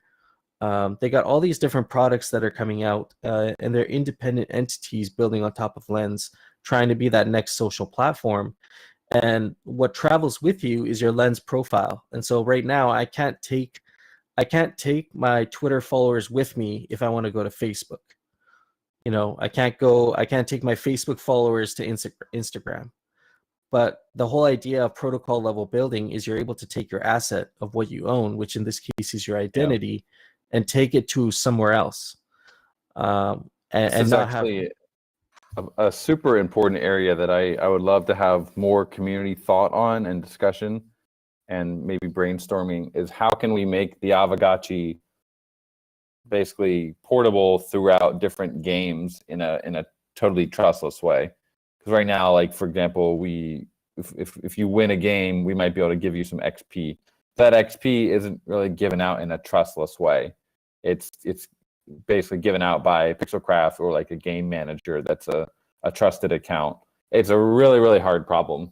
I've been literally thinking about this for like half a year, entire year, and I still haven't cracked it. So maybe we can have a session one day where we just talk about that as an issue. Because really what we're trying to do is have the Aavegotchi be portable throughout all the games that people build. And those games should be able to level the gotchi up or increase its kinship or give it a badge or whatever. But it's especially the things like increasing the level or increasing the kinship are pretty hard problems to solve in a decentralized, trustless way. But I just wanted to throw that out there if anyone wants to think about that over the weekend. Sorry for interrupting there. No, absolutely. It's a great point that you make because it ties in kind of here with everything we're talking about is, that is something that really it's a huge benefit of a protocol level, like a protocol style of building where you guys at Aavegotchi at Pixelcraft, you created the Aavegotchis, you created the assets. I look at that as the kind of substrate that everything is going to be built on top of. Like people are going to use these assets, and so it makes sense that the points that are being awarded to the Aavegotchis themselves do correlate across a whole bunch of different experiences. So that's a really important point for sure.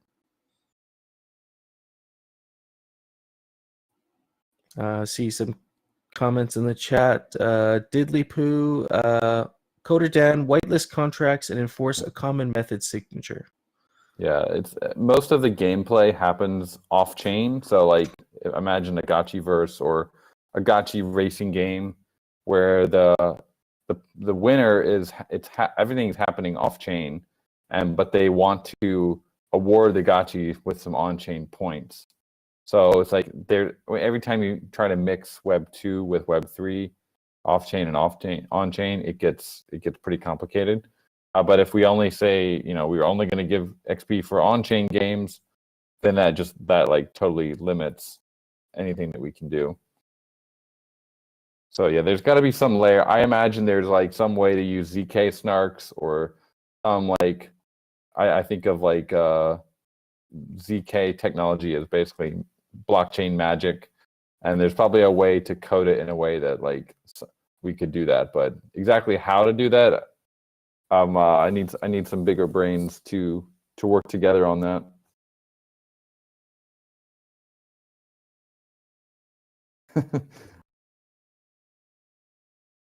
Yeah, it's above my skill level there.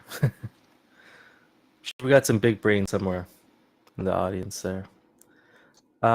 Okay. Does anybody else have any other input in their opinion, what they see? Like, I see Mikey J, you're still up here with me. You've got some people in the chat. Is there other additional things here? Do you think, what in your opinion, what does Aavegotchi DAO success look like in here in the coming future? I think we just touched on it, a major one that we just touched on is what you just said, Coder Dan. If we're able to figure out this portability of assets across a range of different experiences on the protocol, I think that would be a huge success for Aavegotchi DAO. Yeah, I think adoption is is a no-brainer. It's like governance, making sure that the protocol is respected and any changes it needs or maintenance it needs are done in a decentralized way. And then the other side is let's get more people to build on it. Let's get more players. Those are all, I would say, parts of the DAO mission. Like we want to have adoption of the Aavegotchi protocol, and probably just, you could also include, maybe throw in blockchain gaming in there as well. But really it's just the Aavegotchi protocol. Yeah, absolutely. And so what we'll do here, I think, I'm trying to think of an actionable next step that we could take to get down to an actual, I think we should start with probably nailing down some values, things that we care about, and then also having this mission statement would be a great place to start. And then the vision would be a statement that we'd have to make. And so what I'll do is, in the mission, I have it's kind of inactive, but I have a forum post that I started earlier on to get the discussion going around mission and vision. What I'll do is I'll drop a tally form in there. And, for those of you, I'd really appreciate as many people possible could provide some input, but let's come up with some examples based on this discussion today. And then next week, maybe we can narrow those down to maybe 2 or 3 options, and we can do like a vote. It doesn't have to be on chain. It could be on chain. Like we could do a snapshot proposal with the few different options of what we think Aavegotchi DAO is best represented by, and have people vote on that. Or we could do a off-chain sort of vote where I would, collect input from a tally form or whatever. If we have 10 options that are all awesome, then that'd be the perfect candidate for like a snapshot vote where we could just rank them. I think this was I think it was pretty productive, good brainstorm session. And yeah, I would say next steps is we need to kind of coagulate a value and mission statement together and actually start formulating the wording for it. But I think we got a lot of progress today. One way, Hefe, that we might think about doing that too is like if you can kind of help us pull out like the themes that came out today, and so one theme could say being community driven, right? And so you have that theme, and so what we could do is ask people for like their phrase that they would use to describe that, so that way we can kind of, because when we go to vote, we don't need to vote on 10 phrases that all talk about being community driven. We kind of need to sort of coalesce around one, so that we can have one about being community driven, one about being decentralized, one about being whatever, so on and so forth. So that might be one way, if you can help us pull out just like the theme, and then people can maybe suggest some wording. Yeah, absolutely. What we'll do, I usually sync up with Hardcore right after these meetings, so we can go through and write down some of those themes, and then we can exactly, I think that's a great approach. So we'll do that, and then we can follow up with the snapshot vote. Maybe next week we'll actually come up with the exact mission statements for each theme, and then we'll post those as the snapshot thing. We can vote on what derived mission statement from each theme makes the most sense. Just reading some comments here. Snapshot would make it more official. I agree, Choina. Client Aavegotchi Bulls. What is Aavegotchi in one sentence? Go to Aavegotchi and look through all that. It's a lot, right? Like I describe our ecosystem as like it's an inch wide because it looks unassuming at the surface, but it's like a mile deep. There's so much you can dig into. Our goal for 2023 is to make things a lot simpler for people. It is way too complex right now. It's gonna happen. It's gonna get simpler. I think we're at last year was the point of maximum complexity, I feel like. Yeah, I think the complexity is probably going to get abstracted away as people get more drawn into like the experiences, like the arena, the great battle, and all that. And then it's like, okay, what do I have to do for the great battle? Oh, got to learn, farming, this and that. There's going to be ways for people to understand. And I think maybe one of the things that DAO could work on is also the wiki. and like having a comprehensive wiki that looks aesthetically appealing, it's clean, and maybe has some, you know, some dashboard analytics or some sort of background information if people want to dig deeper, an archive. I guess our wiki right now is pretty great, thanks to Bowtied Nerd, but maybe we could get a refresh maybe in the year. There's Hardcore actually speaking of, I often see games have this. They use fandom, which is it's pretty well laid out. I don't know much about it, but seems like if as a game, it would almost make sense to have be on a platform that a lot of other games use. So something worth thinking about, maybe. Yeah, that makes sense. I run into a lot of people these days coming to Aavegotchi, not knowing where to start, and the wiki is a great place to start, in my opinion. But maybe it's somewhere like fandom where you have a player base that can discover the wiki as well. Hardcore saying, what if we offer a mission and vision prize? Winning prop gets 500 XP. I'll be honest, like it's been kind of tough drumming up like interest discussing this, and I think part of that's due to the fact that actually this is anybody can come up with like a boilerplate mission statement and we could call it a day at that and leave it at that. But we're trying to put the effort in to actually find a mission statement that truly represents us and is able to actually guide us to where we want to go. Because some of these mission statements, like the ones Mikey J put up there, you could see that those mission statements were like the essence of like what those entities did really well. And I'm sure that getting to those mission statements took quite a bit of work and probably quite a few meetings to get there. And so maybe there could be some sort of an incentive. I don't know. What are your thoughts on that? To come up with the best mission statement, almost like a competition of sorts. I think we could, as a DAO. I agree. It's been difficult to raise the interest. It's kind of an abstract thing to think about, but we also I feel like we're doing pretty well. If we have some sort of like conversation about it every 1 or 2 weeks, where we are moving it forward, I think we'll eventually get to a point where we have something.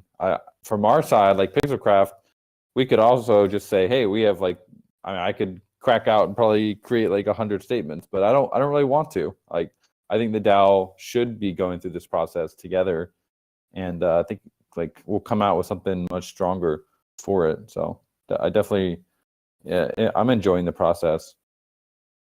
Me too. I'm actually enjoying this process. I like having these discussions. A lot of this goes back to our roots, where we first started, and then trying to figure out where we're going is really exciting. So I do enjoy it as well.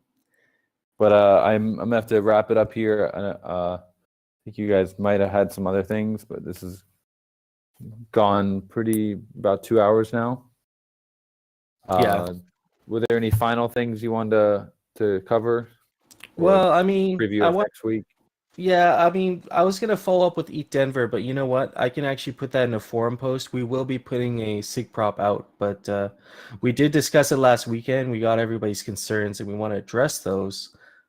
We made a slide for it as well. I guess I could quickly just go through just the gist of it, what we discussed, without going through the whole thing, and maybe the rest can be covered in the forum post.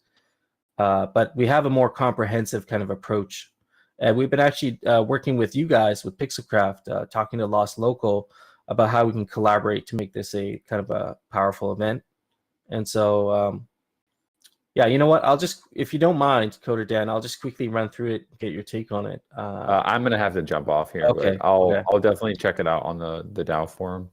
Okay. Yeah, no problem. So yeah, we'll see you, I guess, next week. Yep. Enjoy your Thanks, week. everyone.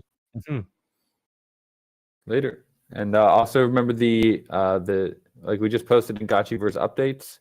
The Gotchi board competition is going to be starting in about 8 hours. So get ready. It's going to be epic.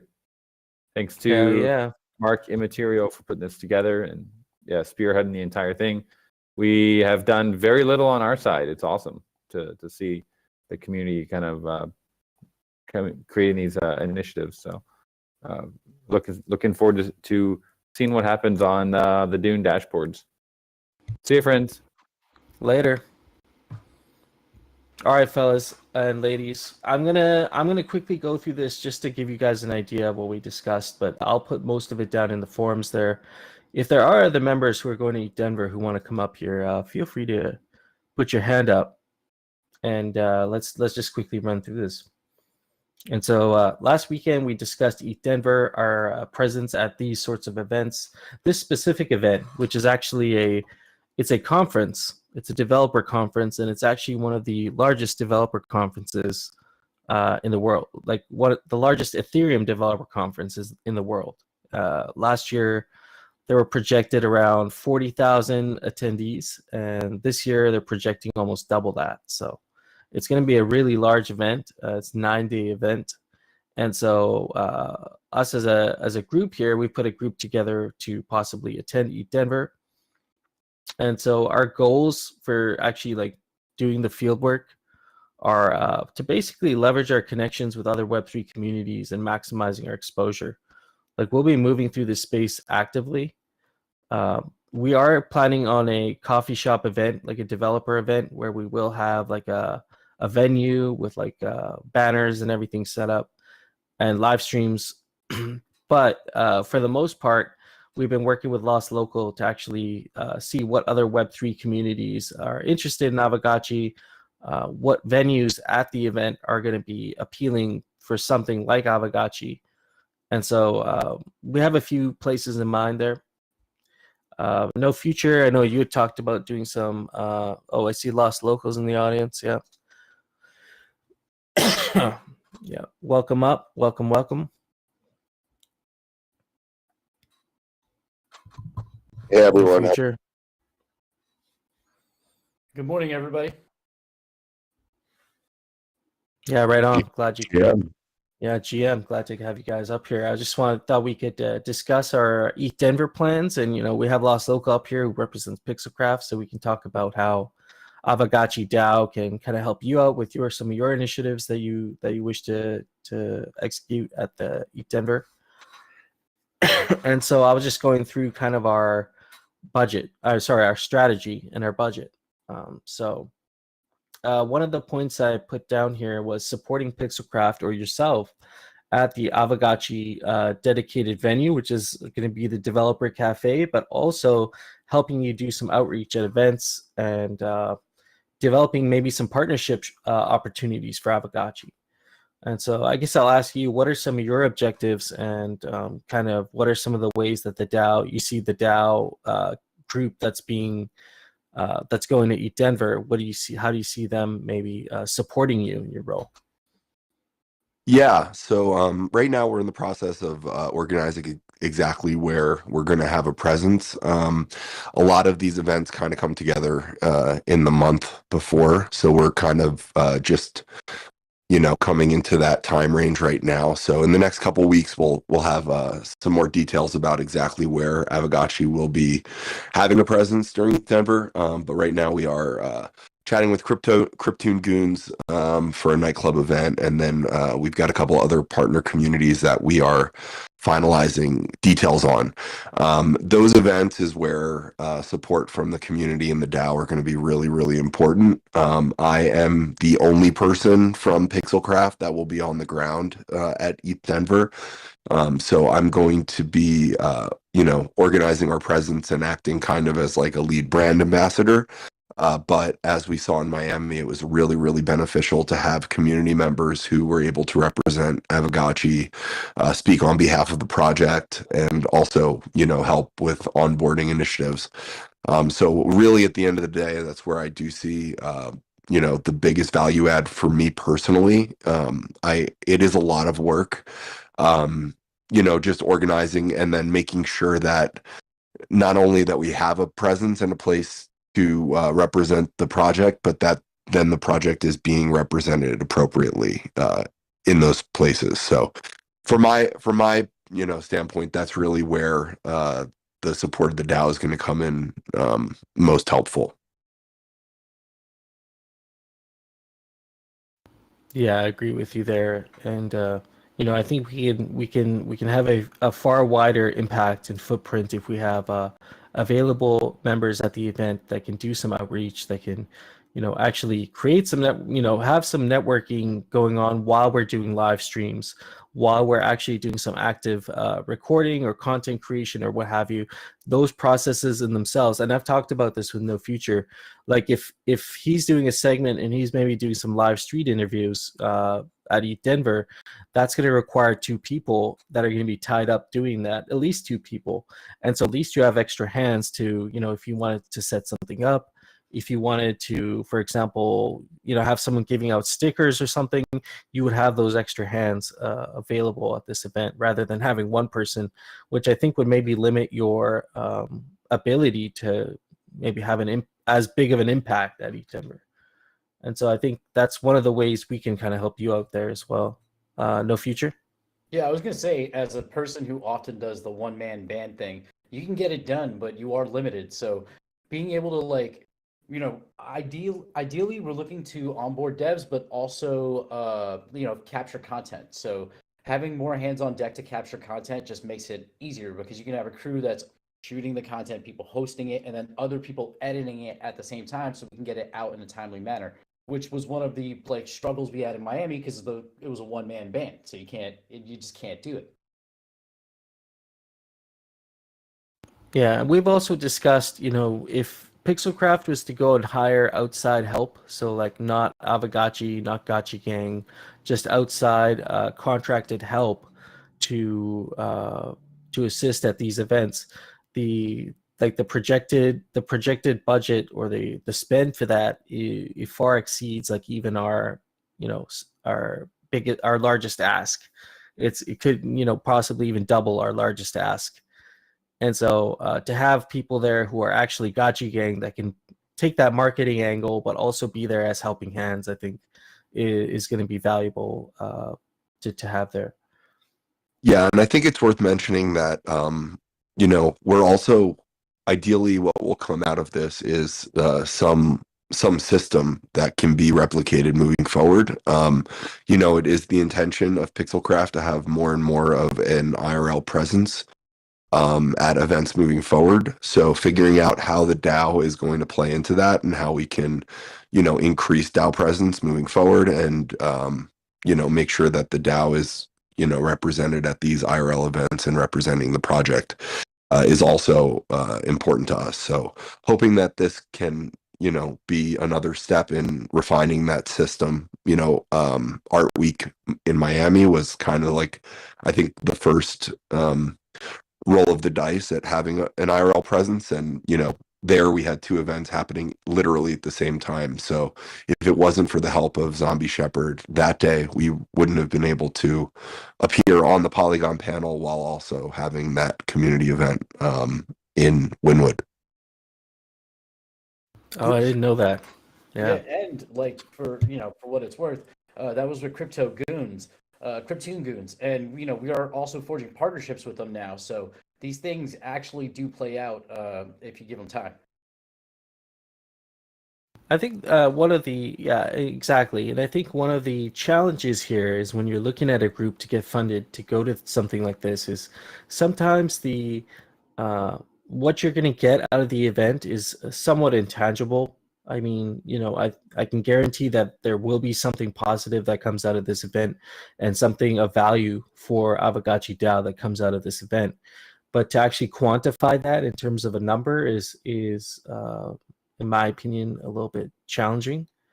And so the best thing we can do is, well, first of all, you guys know that we have a track record, both No Futuristic and I, and, of course, Lost Local of delivering. I haven't gone to IRL events, but in terms of like hosting an event, Guild Summit, Artist Summits, the Friday Night Syncopator, we're pretty deeply instilled in the community. And so, for us to be there as ambassadors would kind of make sense. And yeah, so that's just my point on that. So just moving on to the media aspect of it. No Future, do you want to actually touch on the kind of the media plan for Eat Denver? Sure. I don't have the document, but I can go off that. It's on the Miro board. If It's actually on the you, mirror board. Is it? Let me. yeah, it's the green. I think it's the third green section from the top. Okay, yeah. So, the media plan, the way I'm seeing and approaching this is it's going to be two facets, basically, two aspects. The first aspect is going to be the live streaming aspect, and the second aspect is going to be the content capture. So, with live streaming, ideally, we want to do daily live streams covering everything that we're doing with the hopes of during the day while we're attending events, while we have free time, we're shooting video content of us, Aavegotchi at ETH Denver, interacting with people, spreading the gospel, but just also trying to onboard devs and people in general, whatever events. Right now, we don't know what list of events we're going to be attending or speaking at. So this is all TBD. But once we have And ETH Denver doesn't even know yet. Like they're still figuring it out also. So the idea is that with the lodge, we know for certain that we have Ethernet and internet that works. So we'll be able to live stream and get media back to both Pixelcraft. And then as part of this, and Hefe can go over this later, we plan on having some D-Work bounties set up for some bounties for video editing, image generation, graphic design stuff for, so we can turn back this captured content into promotional material quickly to give to Pixelcraft to use for promotion during these events. So the idea is we'll be doing live streams, captured content during the day, which we put together to distribute to Pixelcraft, and then we will edit our own stuff that we can use during our live streams. During the live streams, ideally, we want to draw talent and network peeps that we meet while we're there. So if we meet devs, we want to pull them in and maybe interview them. It's going to be things such as Twitter Spaces. We want to host more of that. We didn't get to do that in Miami. We plan on streaming, I guess, the DAO meeting and the Gotchi Gang Hangout. So basically, constant live streams. But the second aspect, like I said, is the captured content, which will be basically, as a single videographer, I have a cinema camera I'm walking around with and a cell phone. I can only capture so much with that. By having ZombieShepherd there, he also has a camera. I'll be able to bring a second camera myself. So our production quality goes up. We both have a full end of audio equipment to basically cover everything. By engaging these other members as crew, they can help me basically set up and break down our video operation because it's going to be pretty extensive because I'm bringing a lot of equipment. They will also be able to constantly capture content on their cell phones, which is kind of what we missed out on in Miami because I'm lugging around a $5,000 camera. So it gives us options to get more content, more diverse content to get back to Pixelcraft, same day that they can churn out into promotional content to use on Aavegotchi. And this is where the Aavegotchi Twitter specifically, but this is where the social integration is because part of this onboarding effort will be through these content capture efforts. So when we're doing person on the street interviews, the idea is ideally we're doing this linked to a giveaway or with certain stickers or pamphlets or something that has our information that we can capture content of us spreading the word, but actually also spread the word. And then ideally for the coffee shop event, we're going to do full coverage of it. I would like to do a giveaway of some sort. We have, it's a lot of TBD ideas about how we can activate this and make this a lot of fun. I've just been rambling for a while. I should look at some comments and stuff. But yeah, no, I got a question here from Mikey J that we can address. Yeah. He's asking, can you explain why capturing content could be an important aspect of this? And in my opinion, I think capturing, I'll let you speak on that as well, but in my opinion, capturing content is not only an opportunity to engage with our environment, so engaging with the developers, it's a value proposition on their end of it too, if you think about it. If a developer who, oftentimes developers aren't doing this sort of thing. And so if you have somebody who you meet who is interested in the protocol or interested in Aavegotchi, getting to know them through a live experience that's been recorded could be valuable for their own promotion as well, in addition to us. I think that's one aspect of it, but I'll let you touch on it in the future. Well, I think actually the best person, if he can, Lost Local, because he's done this for a living and he's working with the team directly. So I think, like me, generally, captured content is important because it creates promotional material that you can use ideally for marketing. But you can also, we are supposed to be a fun, friendly community. Actually showing that, being at these events fostering these partnerships, this captured content isn't just us capturing ourselves, we're capturing other people, and that will lead to, I think, can lead to, just more engagement socially on social media, which is one of the goals of the, our endeavor. Yeah, I'd say, not to simplify things, but, I've been a member of the Aavegotchi community for, since a little before Haunt 2, and also very active in the IRL NFT community. My DAO organized the outdoor patio area of NFT LA last year with live entertainment and all that good stuff. So for me, really the power of content. I also directed commercials and did all that for over a decade. But what's really exciting about where Aavegotchi is now and where I've kind of come on to the project is I feel like we've done so much work on the blockchain and in Web3 and building this actual project. And now it's really time to take it into the real world and build the brand and, actually have some face-to-face with other people in the communities, in the Web3 community that are out there and active and just trying to create more of a presence for this project. So content is, I think, extremely powerful. These IRL events are extremely powerful just to put some identity to the project beyond what people are going to see on Twitter and Discord.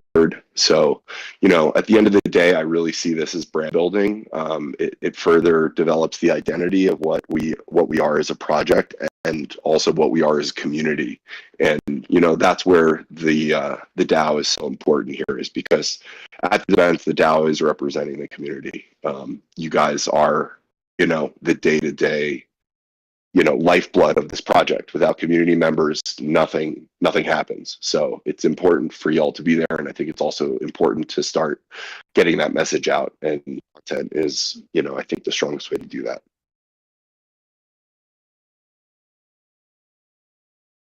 Yeah, well said. There's some ideas in the chat there and this is something we could discuss also that I'm open to, is discussing like a pitch. If we were to, if this Aavegotchi was to come up in a conversation, or if simply someone was to ask, maybe they are a developer, how do I get started building on Aavegotchi? Or what are the first steps I need to take? I think being in agreement on what that process looks like, how someone could get started. Tommy Gotchi mentions, some scaffolding, GitHub repo could be a great way. And that's definitely a conversation we want to have. And so, that's a good point there. Yeah, just wanted to kind of, thank Ted for addressing that. I mean, I get the value of having content in general. Obviously that's incredibly important. I think my just top line reaction was, oh, this seems like a great conference to engage with developers, to meet them, to talk with them, to have one-on-one conversations, to have, hopefully for them to leave there and think about building a project on top of the protocol, so that we can attract more developers. And to me, like, that sounds like the biggest value. And it sounds like having, a few people there to do that, have a small team of people there to do that makes sense. I think just personally, I'm a little bit, and I haven't looked at the cost and everything, but I'm a little bit less sold on that we need to have a lot of content generated by that event.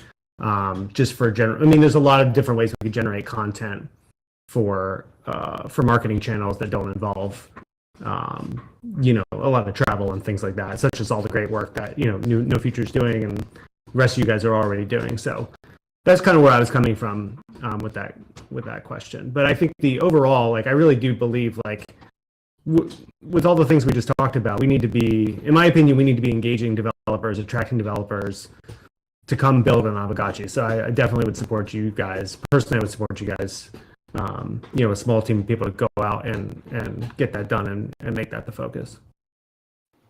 Yeah, this is actually, I see Faze's comment there too. I actually agree. This is I think, Faze, you provided some insights as well last well, not last night, it was Friday night during one of the GMI syncopators, where you made also a good point, basically kind of with what Mikey J is saying, is, having the, sorry, one second. Man, get thirsty up here. I was talking about FaZe saying that, just creating content for content's sake is definitely not really the goal of ETH Denver. Is actually primarily to connect with a specific crowd, a specific type of audience that will be highly beneficial to our ecosystem. If we're able to pull in developers that find this an appealing protocol to build on, and I think when I think about developers, I think that maybe two different kinds of people. There could be larger entities that are interested in building on Aavegotchi protocol, and you could also have the dev who maybe has a full-time gig already, but is interested in building something fun on the protocol. And so those are different ways we can market Aavegotchi, and that I think that would be the angle to market Aavegotchi. It wouldn't be so much like playing the game. We're not looking for players at ETH Denver. We're not looking to scout more players or increase our player base. We're looking to scout actual talent for the protocol so that they can build really cool things that will attract a larger player base. Yeah, and I would also mention that we are actively communicating with Polygon and Magic Eden. We had support from them at Miami Art Week, and we plan on having support from them as well at ETH Denver. So that also is really a big part of this, is aligning with these infrastructure plays and further establishing how much we've built already and onboarding folks that way. So which part of that does kind of tie into the content, and obviously it's nice to show that we are alongside these major players in the space. Yeah, absolutely. I want to respect you guys' time because I know we have gone past our regular meeting time. But one more thing I wanted to touch on here was our the kind of like the travel expenses. We want to be pretty transparent around that, and also addressing the concern of accountability, because that was another major concern that was brought up by the DAO, is how do we know the money we're paying to the people going there for compensation is actually going to produce work. And so, not saying that I don't think there's anybody in this group that's not good for the work that they've put in so far for Aavegotchi, but I think that transparency and accountability is important. So what we put together here is the Gotchi Lodge travel expense worksheet. And so the total ask here is, 12,000 or 11,937 USD. And that wasn't a random number we came up with. That was, we have, we have 4 people here who are going to be core members being sent, 5 members, sorry, that are being sent to ETH Denver. And so we got each member to plug in their travel costs, what it would cost for them to get to the event, and then also what they deem fair by the DAO in terms of compensation. Now, the base ask is just the travel cost to get there is $6,500. And that's going to include everybody's basically travel expenses to get there, which it seemed like there was really no pushback on that aspect, but there were some concerns regarding the compensation and the accountability for the work that gets done. And so my kind of idea around that is to, this is a great opportunity for me to use DWork and for the DAO to see the work that's being done at ETH Denver, and also not exclude anybody else from the DAO that may have something useful to contribute to ETH Denver. And so an example would be if we recorded some video from ETH Denver and we wanted it to be packaged up in a really concise, just a really well edited video to release on Twitter while we're at the event, we could actually issue a bounty from ETH Denver on DWork for someone to take as an editing bounty. So, if Thrax was interested in editing a video, there would be a bounty available for that. And so when someone completes a bounty, I'll allocate some reputation points and these reputation points will basically dictate your share of that pool. So whatever the DAO deems fair as a reward pool for ETH Denver is, we can decide that. Maybe it's $4,000 or $5,000, maybe it's a little bit more, and reputation points would be allocated to those who are doing work, those who are accepting the bounties that get issued. And this would go for the actual live event itself. And so, if No Future is going to be out actually doing some work, maybe he's, filming, maybe he's at the event live streaming, and I wanted to make sure that he gets compensated for that. I would issue a bounty on D-Work. He would take the bounty. It would have the specifics of how much work he did, just brief, like how many hours, what he did, and there will be some reputation points assigned to that. And so at the end of the event, once everybody has, at the end of the week, we can look at the reputation points everybody has accrued during the event, and then we can allocate that percentage share of the pool to those people. And so it kind of is a great way for reinforcing accountability, because, for example, if I went to ETH Denver saying I'm going to do all these things and I end up doing nothing and I just end up hanging out for the whole week, then my reputation points will reflect that at the end of the week, and I won't get anything from the pool. So that also goes for any other DAO member, Aavegotchi DAO member. If Musashi, I know he had some concerns. If he was at ETH Denver and he decided to get involved with something we're doing and it counted as some sort of work, we could even assign some reputation points to Musashi, and then he would get his allocation for doing that, even though he wasn't part of that core like Gotchi Lodge team that was sent.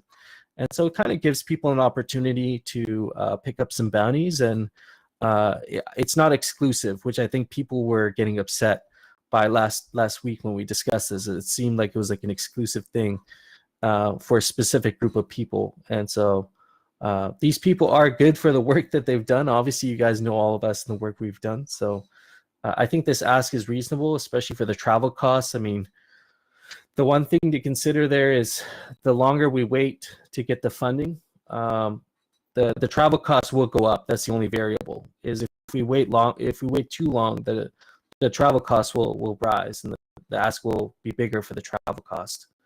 But other than that, the pool, the rewards pool is something I would like the DAO. We can have a conversation on what the DAO thinks is reasonable. I think the calculation we have there is based on, it's like a 15-hour wage, $15 an hour like wage rate, like a minimum wage kind of thing. And so it's really way below like any sort of like just hired help. I think Lost Local, you were saying if you were to like just get some hired help at ETH Denver, not Aavegotchi specific, not promotional, nothing like that, but just extra hands at the event, you could be looking at maybe $20, $25 an hour or something like that, right? Yeah, $17 to $25 an hour is pretty, like, for trade show help, which was what I based that on.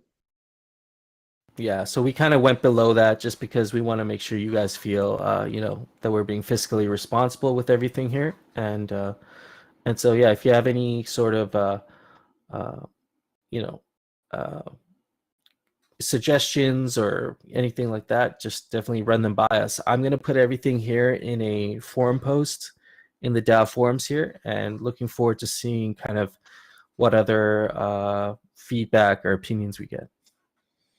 I just really quickly want to say, because Mike Calliam's not here, and he's asked this question several times, and I would love to ask this to the whole DAO because we haven't had the opportunity to. And it's like two questions. The first question is, has the DAO paid for marketing previously? The only example I can think of is like something like Dino Swap, which wasn't successful. It was a lot of money. I don't know if the DAO has chipped in on marketing at all before this. And then the second question, which I think is the more important question, is does the DAO value marketing? Because I personally don't think it does. I've applied for grants for marketing stuff, and it's always been shot down. I understand how difficult it is to quantify value from stuff like this, but I think we should really discuss that, because if we don't, then what are we doing? And I just want to figure out ways that we can move towards that, because marketing and the DAO chipping in on that, I think, is important for us. And if we don't think so, then I think we need to figure that out now. Yeah, I think in the past maybe sorry, go ahead. I'm saying we don't have to figure it out right now. We can figure it out in the future. because this has been a long meeting. Yeah, absolutely. I don't want to go on too long there. And just I guess one more point to make there is if the DAO has never funded any sort of marketing initiative, this might be the most convincing marketing initiative that we've had so far. And so maybe we might want to look at this just how we looked at the Alchemica spending competition as something we haven't done before. And, I guess at the time they considered the Alchemica allocation, the spending allocation there as a kind of a small experimental amount. And so the idea there was to do this competition, and then in hindsight, we can look at what came about of the competition, and we can make it better. We can make a better projection to the kind of value that we get from that sort of thing. I think that's the same kind of approach we're taking to this.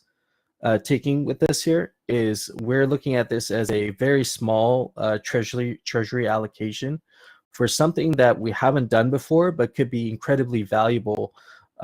Just in terms of just data, but also in terms of the what comes out of it, the deliverables. So that's just one thing to think about there, just from like a philosophical perspective. Is we have kind of taken to like this idea of like doing an experiment and then looking back on it and seeing what the results of the experiment were and seeing what the value is of that experiment and if we're going to support that going forward. So I just wanted to end off with that. That was my last point. And so I'll just dump everything here in the forums. I don't want to keep you guys too long. I'll dump everything in the forums. You guys can look through the expense worksheet and everything we have put out there. And yeah, looking forward to your feedback. And it seems like overall the sentiment I'm getting is pretty good from the DAO. So yeah, that's all I had. Do you guys have anything else to add up here? Like and subscribe to Gotcha News. That's it. Bye. There you go. Independently funded Gotcha News. Yeah, there you go. And so we'll see you next week on Wednesday. I think Wednesday or Thursday, we should do a Twitter space with guests every week. It's a great place to have some really great conversations with other communities. If we don't see you, enjoy the rest of your week. We'll see you on Friday night at the GMI block party, or we might see you on the weekend. So just enjoy your week. We'll see you next weekend. Peace out, folks.